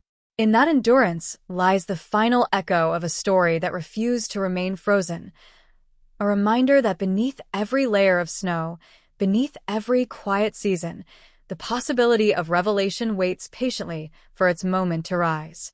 A quarter-century has now passed since that January night in 2000, and the Minnesota cold case that once seemed destined for permanent uncertainty has settled into the long memory of the state, not as a fresh wound, but as a scar that quietly reshaped everything around it. Time has a way of absorbing even the most shocking headlines, yet some stories resist fading completely, and this is one of them. The county road remains unchanged in its geography, stretching between open fields and clusters of trees that bend under winter winds, but its meaning has shifted. Where there was once dread and speculation, there is now a sober understanding of how fragile routine can be and how relentless persistence can outlast even the most carefully concealed crime. For the generation that came of age after the arrest, the case is something they learned rather than something they lived. They know it through archived footage, through classroom discussions, through the steady voice of teachers explaining how forensic genealogy transformed an investigation once stalled by limited technology. They study how a partial DNA profile, preserved with care when it seemed almost useless, eventually became the key that unlocked decades of silence. In criminal justice programs across Minnesota, the case is dissected not for sensational value, but for procedural insight. Students analyze how investigators revisited assumptions, how they documented evidence with meticulous precision, how they navigated ethical debates surrounding genetic databases. The cold case is no longer synonymous with despair. It is a benchmark for innovation and discipline. Yet beyond academic analysis, the emotional imprint remains deeply human. Her family continues to honor her life in ways both public and private. The scholarship fund has expanded beyond what anyone imagined in the early years of grief, supporting dozens of aspiring nurses who carry forward a fragment of her interrupted ambition. At each award ceremony, her name is spoken with clarity and respect, untethered from the mystery that once defined it. Recipients often meet her parents, hearing firsthand about the young woman behind the headlines, about her determination, her quiet humor, her plans that extended far beyond that snowy driveway. In those exchanges, tragedy transforms into continuity. The town itself has grown, welcoming new residents who may not initially recognize the significance of certain landmarks. A small plaque near the wooded area where her remains were discovered stands as a discreet reminder, not designed to attract crowds, but to acknowledge history. Longtime residents sometimes pause there, reflecting on how close the case came to remaining unsolved forever. They remember the early 2000s when search parties combed frozen fields and hope fluctuated with each rumor. They remember the frustration of false leads, the exhaustion of revisiting the same theories, the quiet fear that the truth might never surface. And they remember the day the DNA match changed everything, the moment disbelief gave way to cautious certainty. Law enforcement agencies across the state continue to cite the Minnesota 2000 cold case solved as proof that patience can bridge decades. Cold case units have expanded, supported by funding justified in part by the success of this investigation. Detectives routinely review archived files with renewed optimism, aware that technological advancements may illuminate evidence once dismissed as inconclusive. The case has fostered a culture of preservation, reinforcing the principle that no piece of evidence is too small to matter. It has also sharpened awareness of how predators can mask themselves within ordinary lives, reinforcing the need for thoroughness over assumption. There are still moments when the past surfaces unexpectedly. A heavy snowfall can prompt older residents to recall the storm that concealed footprints. A documentary rerun can reignite conversation at local diners. Anniversaries, though marked more quietly now, still draw reflection. Yet the tone of those reflections has changed. Where there was once raw shock, there is now measured understanding. The community no longer defines itself by fear but by resilience, by the knowledge that even a case frozen in time can thaw under sustained effort. Her parents have aged, as all parents do, carrying both pride and sorrow in equal measure. They speak less frequently to media now, preferring privacy, but when they do share their story, their message is consistent. Never abandon the search for truth. They emphasize that closure is not a single event but a gradual alignment of answers and acceptance. They acknowledge that justice cannot restore what was lost, yet it can reaffirm faith in accountability. Their endurance has become as much a part of the narrative as the forensic breakthrough itself. Meanwhile, the convicted man exists in the background of institutional records, his appeals exhausted, his name largely absent from daily conversation. The fascination that once surrounded his double life has dissipated, replaced by a broader contemplation of how such crimes can unfold unnoticed. The community has chosen not to center him in its collective memory. Instead, it centers the lessons learned, the reforms implemented, the vigilance strengthened. Technology continues to evolve, and with it, the possibilities for resolving other unsolved cases. Investigators reference the Minnesota case when advocating for resources, illustrating how investment in forensic science can yield transformative results. Ethical frameworks surrounding genetic databases have grown more refined, shaped in part by debates sparked by this very investigation. The case stands as both inspiration and caution, reminding policymakers that power must be balanced with oversight. As seasons cycle forward, the story settles into something steadier than shock. It becomes part of the town's narrative fabric, woven into conversations about perseverance and responsibility. Children ride their bikes along streets once shadowed by uncertainty, unaware of how deeply that uncertainty once permeated daily life.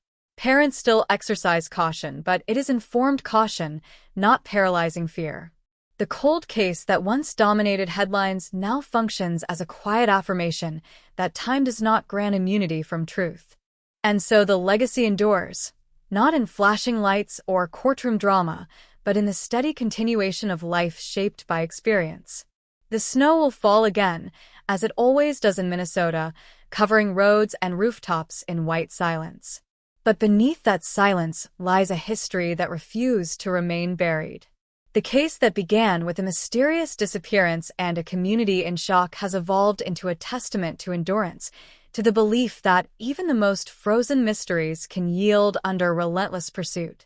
In that belief, the final echo of the story resides, a reminder carried forward not as fear, but as a hard-earned trust that truth, no matter how long it takes, can still emerge into the light. Nearly 3 decades have now slipped by since the night that once fractured this Minnesota town, and the case that began as a chilling disappearance in 2000 has transformed into something more enduring than a headline, more complex than a courtroom verdict. The phrase cold case no longer carries the same weight it once did here. It is not a symbol of helplessness, but of patience tested and proven. Yet memory does not evaporate with time. It settles into foundations, into habits, into the subtle ways a community watches out for one another without always articulating why. The county road still cuts through open land, bordered by trees that have grown taller since that winter, their branches arching over asphalt that has been repaved but never truly reset. Drivers move along it with ordinary purpose, unaware that the air once felt thick with uncertainty, that headlights once illuminated more than drifting snow. In the years since the conviction, the investigation has become a reference point in national discussions about justice delayed. Law enforcement conferences revisit the case not for spectacle, but for its procedural lessons.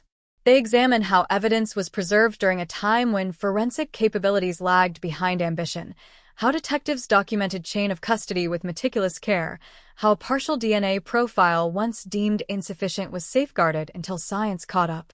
They analyzed the decision to partner with forensic genealogists to explore family trees stretching across generations, to pursue a path that required both technological expertise and legal restraint.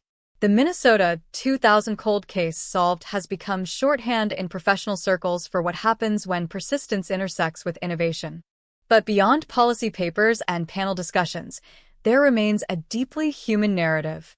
Her family continues to carry her memory forward with quiet determination.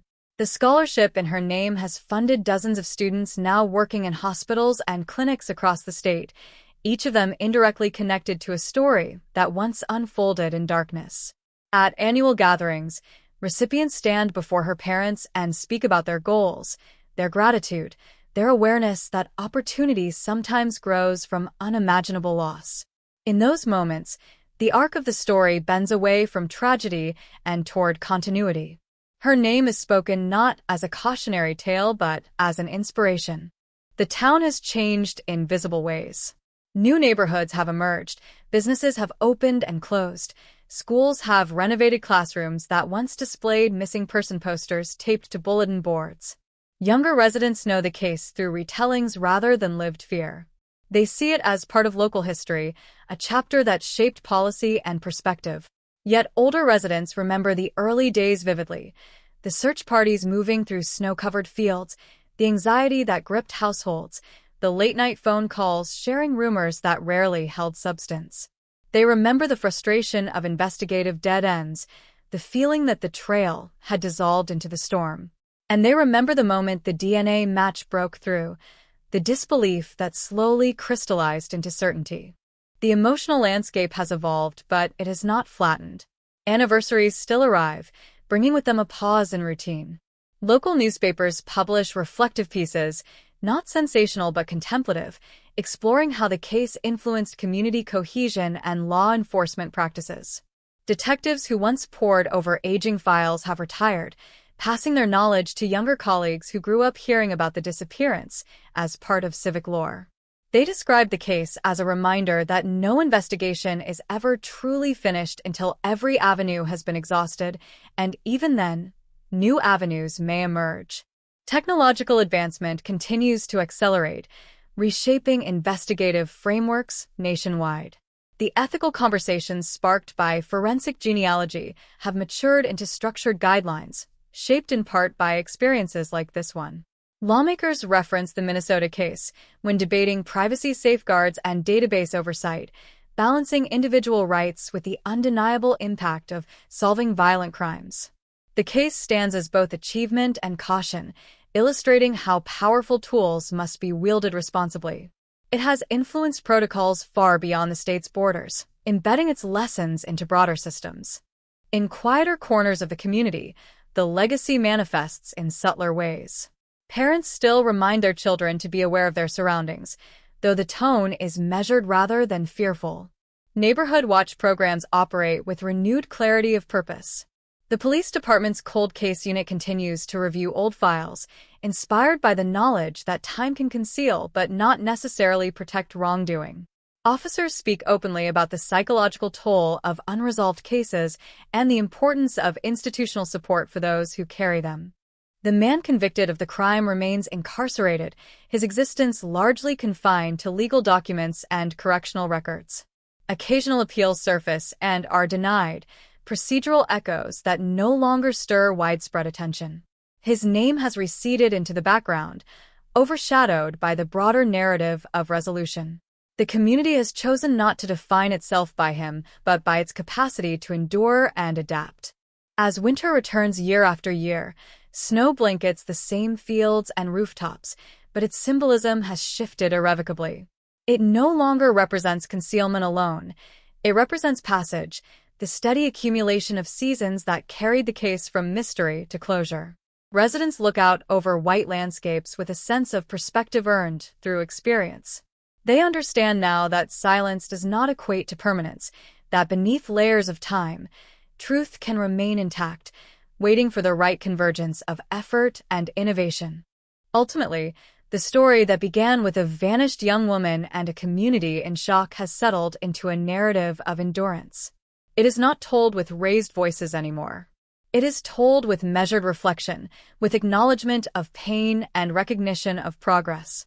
The cold case that once dominated headlines now serves as a quiet testament to the principle that justice is not bound by immediacy. It may move slowly, hindered by limitations and doubt, but it can still arrive. And so Minnesota moves forward, carrying both memory and momentum. The county road remains, the snow continues to fall, the town grows and reshapes itself with each passing year. Beneath the surface of ordinary life lies a story that refused to remain frozen, that demanded resolution despite decades of uncertainty. In that refusal lies the enduring echo of the case, a reminder that even in the coldest seasons, persistence can generate warmth, and even after years of silence, truth can still find its voice.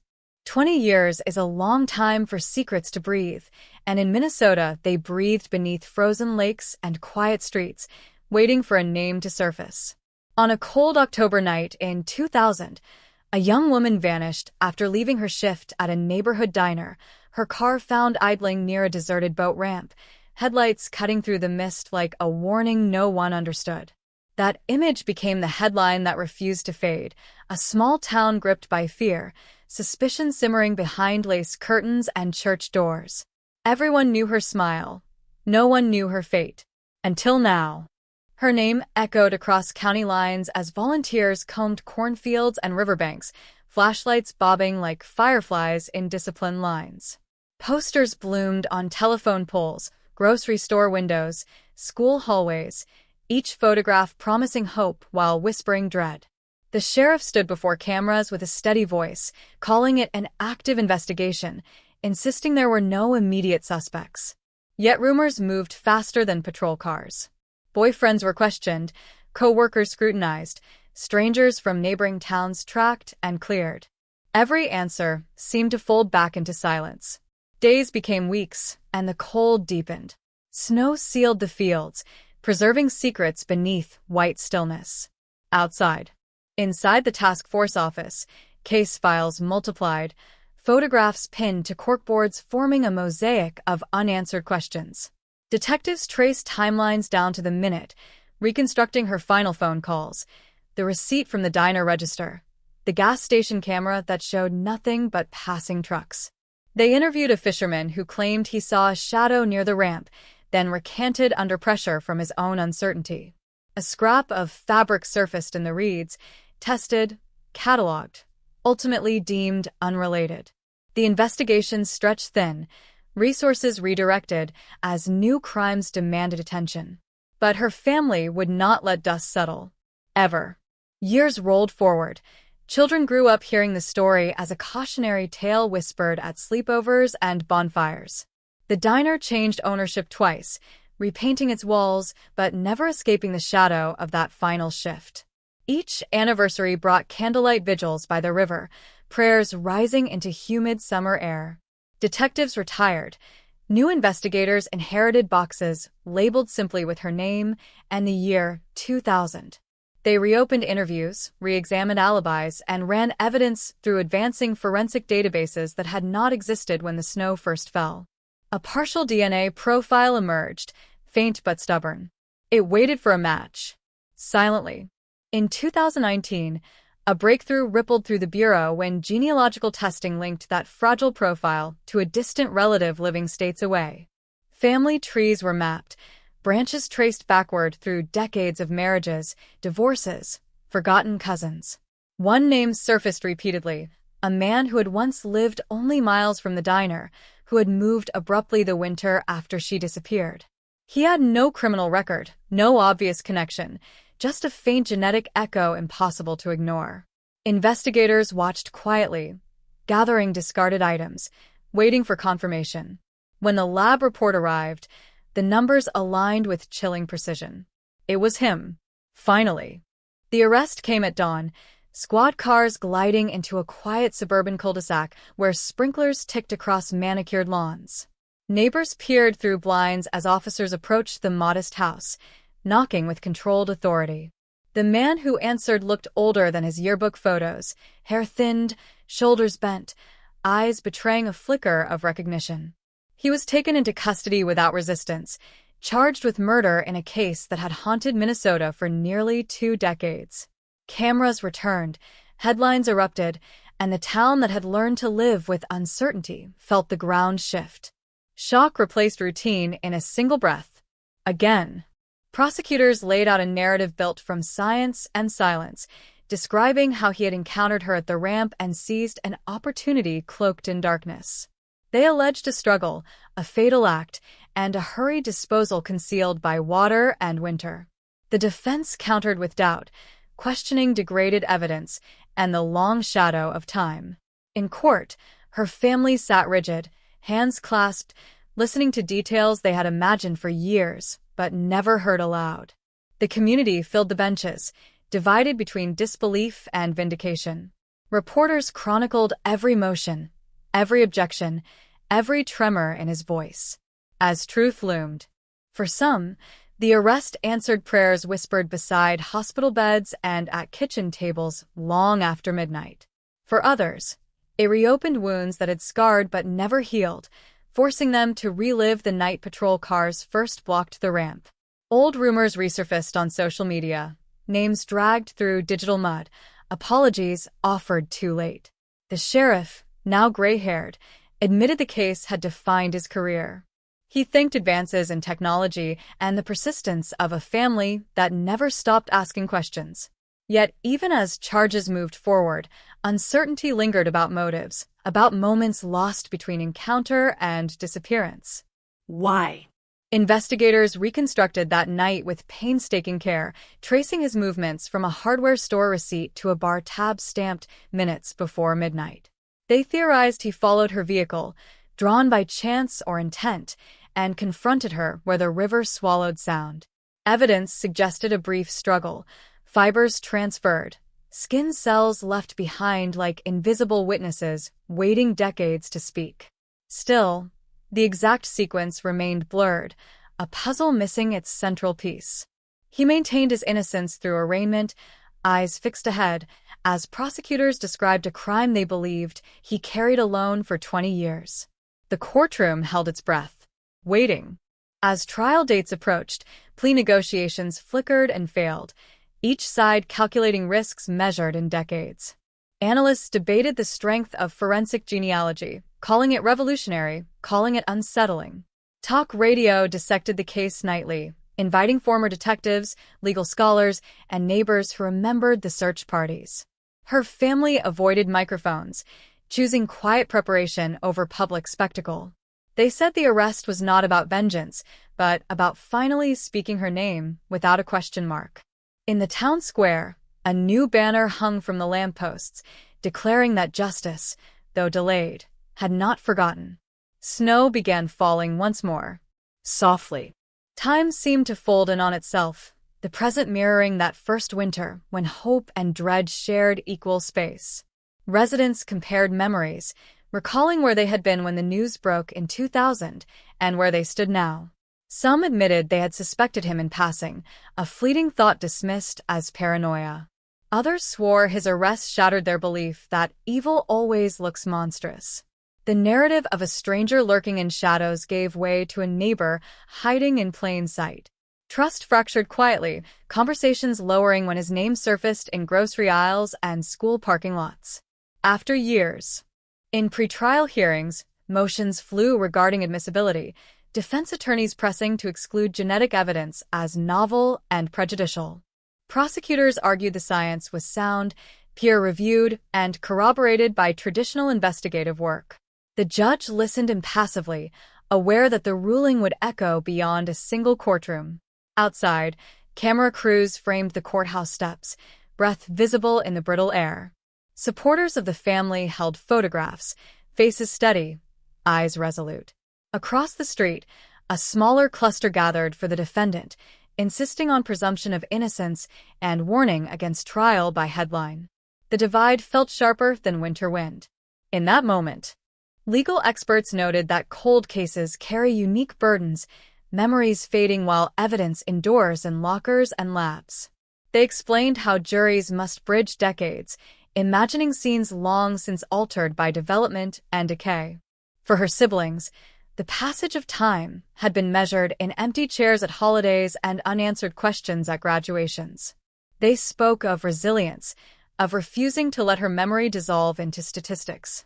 The arrest, they said, did not restore what was lost, but it carved a path forward, a chance to replace uncertainty with answers shaped by testimony, cross-examination, and verdict. At long last, as opening statements neared, tension coiled through the county, businesses adjusting hours to accommodate employees summoned for jury duty. Social media timelines filled with archival photos from the search, grainy images of volunteers lined against snowbanks. Teachers fielded questions from students too young to remember, but old enough to sense the weight. Church leaders planned special services, acknowledging collective trauma that had lingered unspoken. The defendant remained in custody, his past dissected line by line in court filings. Friends described him as quiet, reliable, a man who fixed fences and attended barbecues, never hinting at violence beneath routine. Hidden depths.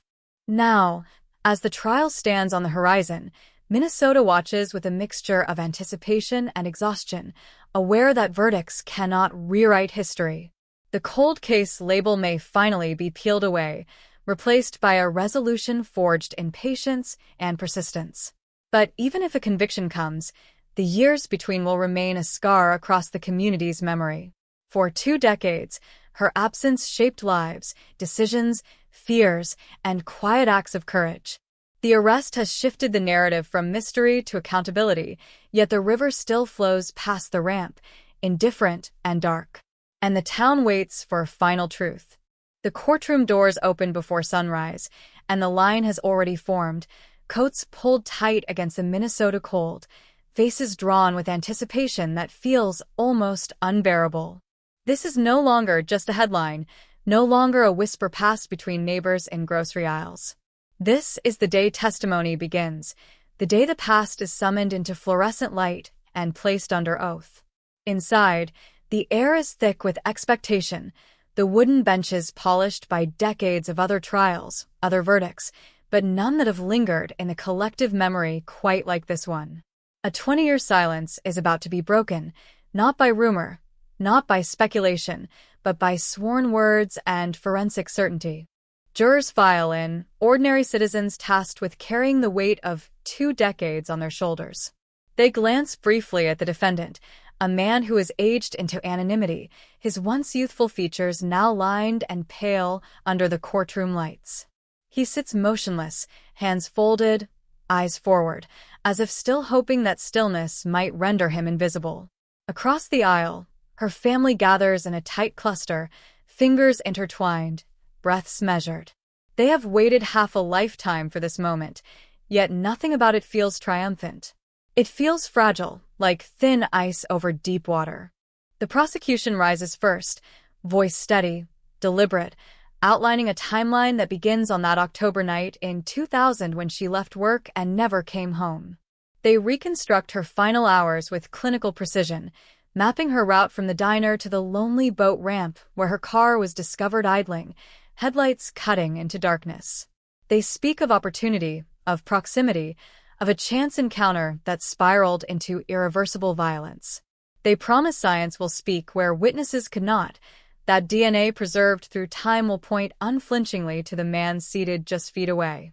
The courtroom listens unmoving, as if any shift might disturb the gravity of what is unfolding. The defense counters with a different narrative, one shaped by doubt and delay. They remind jurors that 20 years erode memory, that evidence collected in 2000 cannot be examined without acknowledging the limits of its preservation. They question the reliability of forensic genealogy, the method that bridged decades and led investigators to a distant relative whose shared markers opened the door to suspicion. They suggest coincidence, contamination, overreach. They paint a picture of a man caught in the machinery of advancing technology, a man whose life has been quietly ordinary, now appended by numbers on a lab report. The word reasonable hangs in the air like a challenge.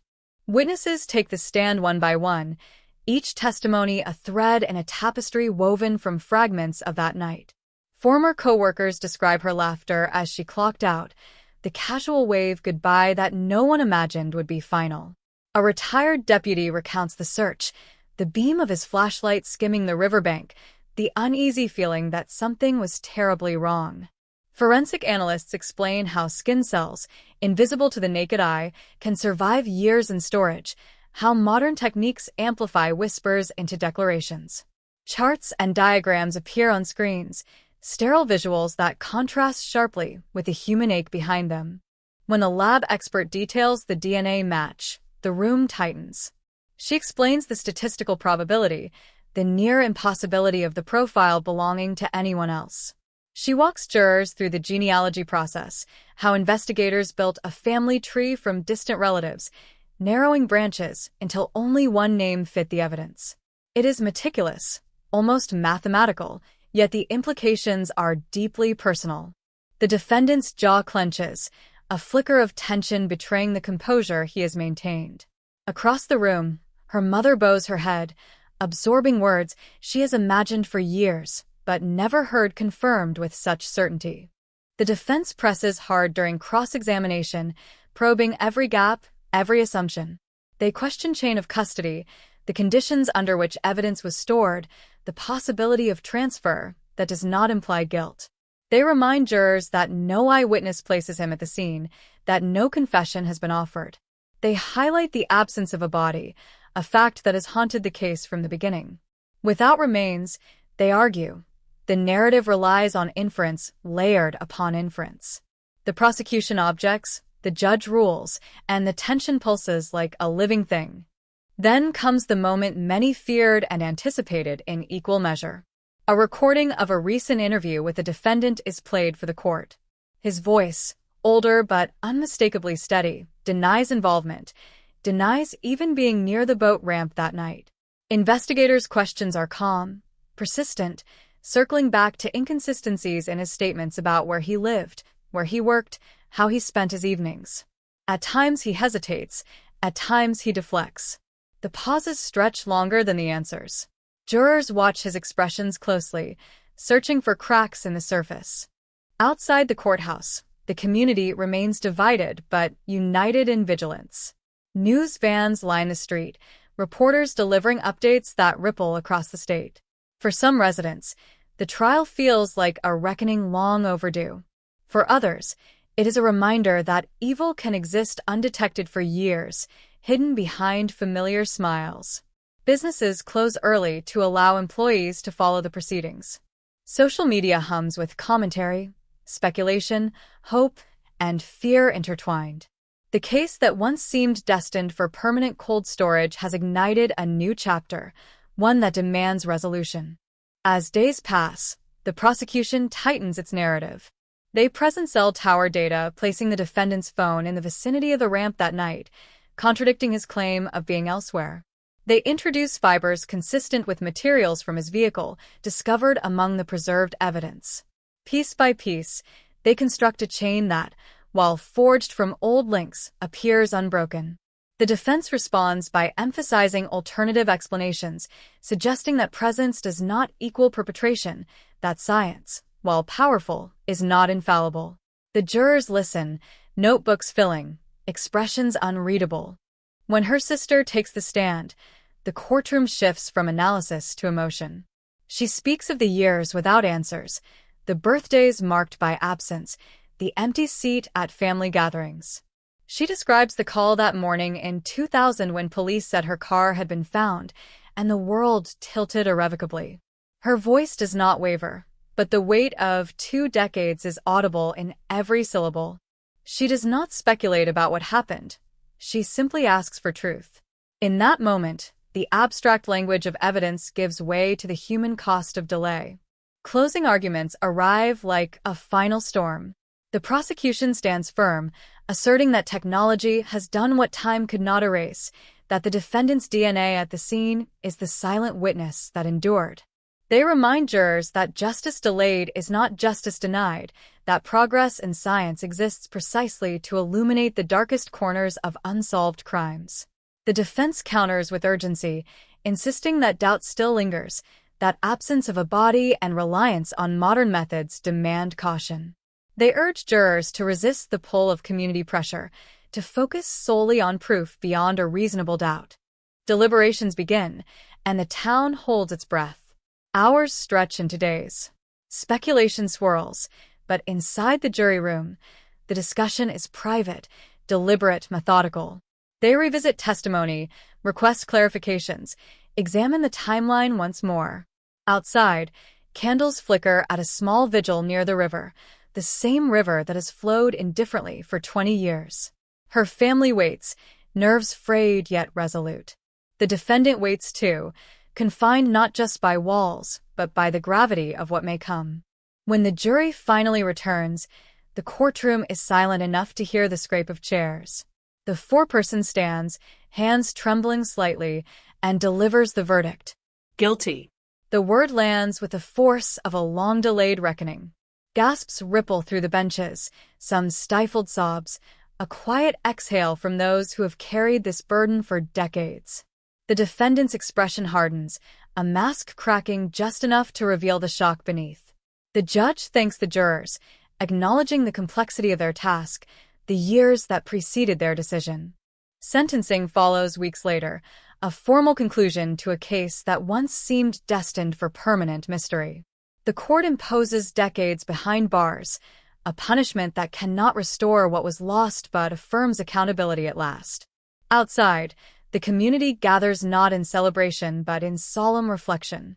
There is relief, yes, but also an awareness that closure is not a switch that flips instantly.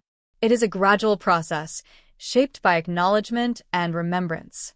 The river still flows past the boat ramp, unchanged in its quiet persistence. Snow will fall again, winters will come and go, but the label cold case has finally been removed. In its place stands a record of persistence, of science catching up with silence, of a community that refused to forget.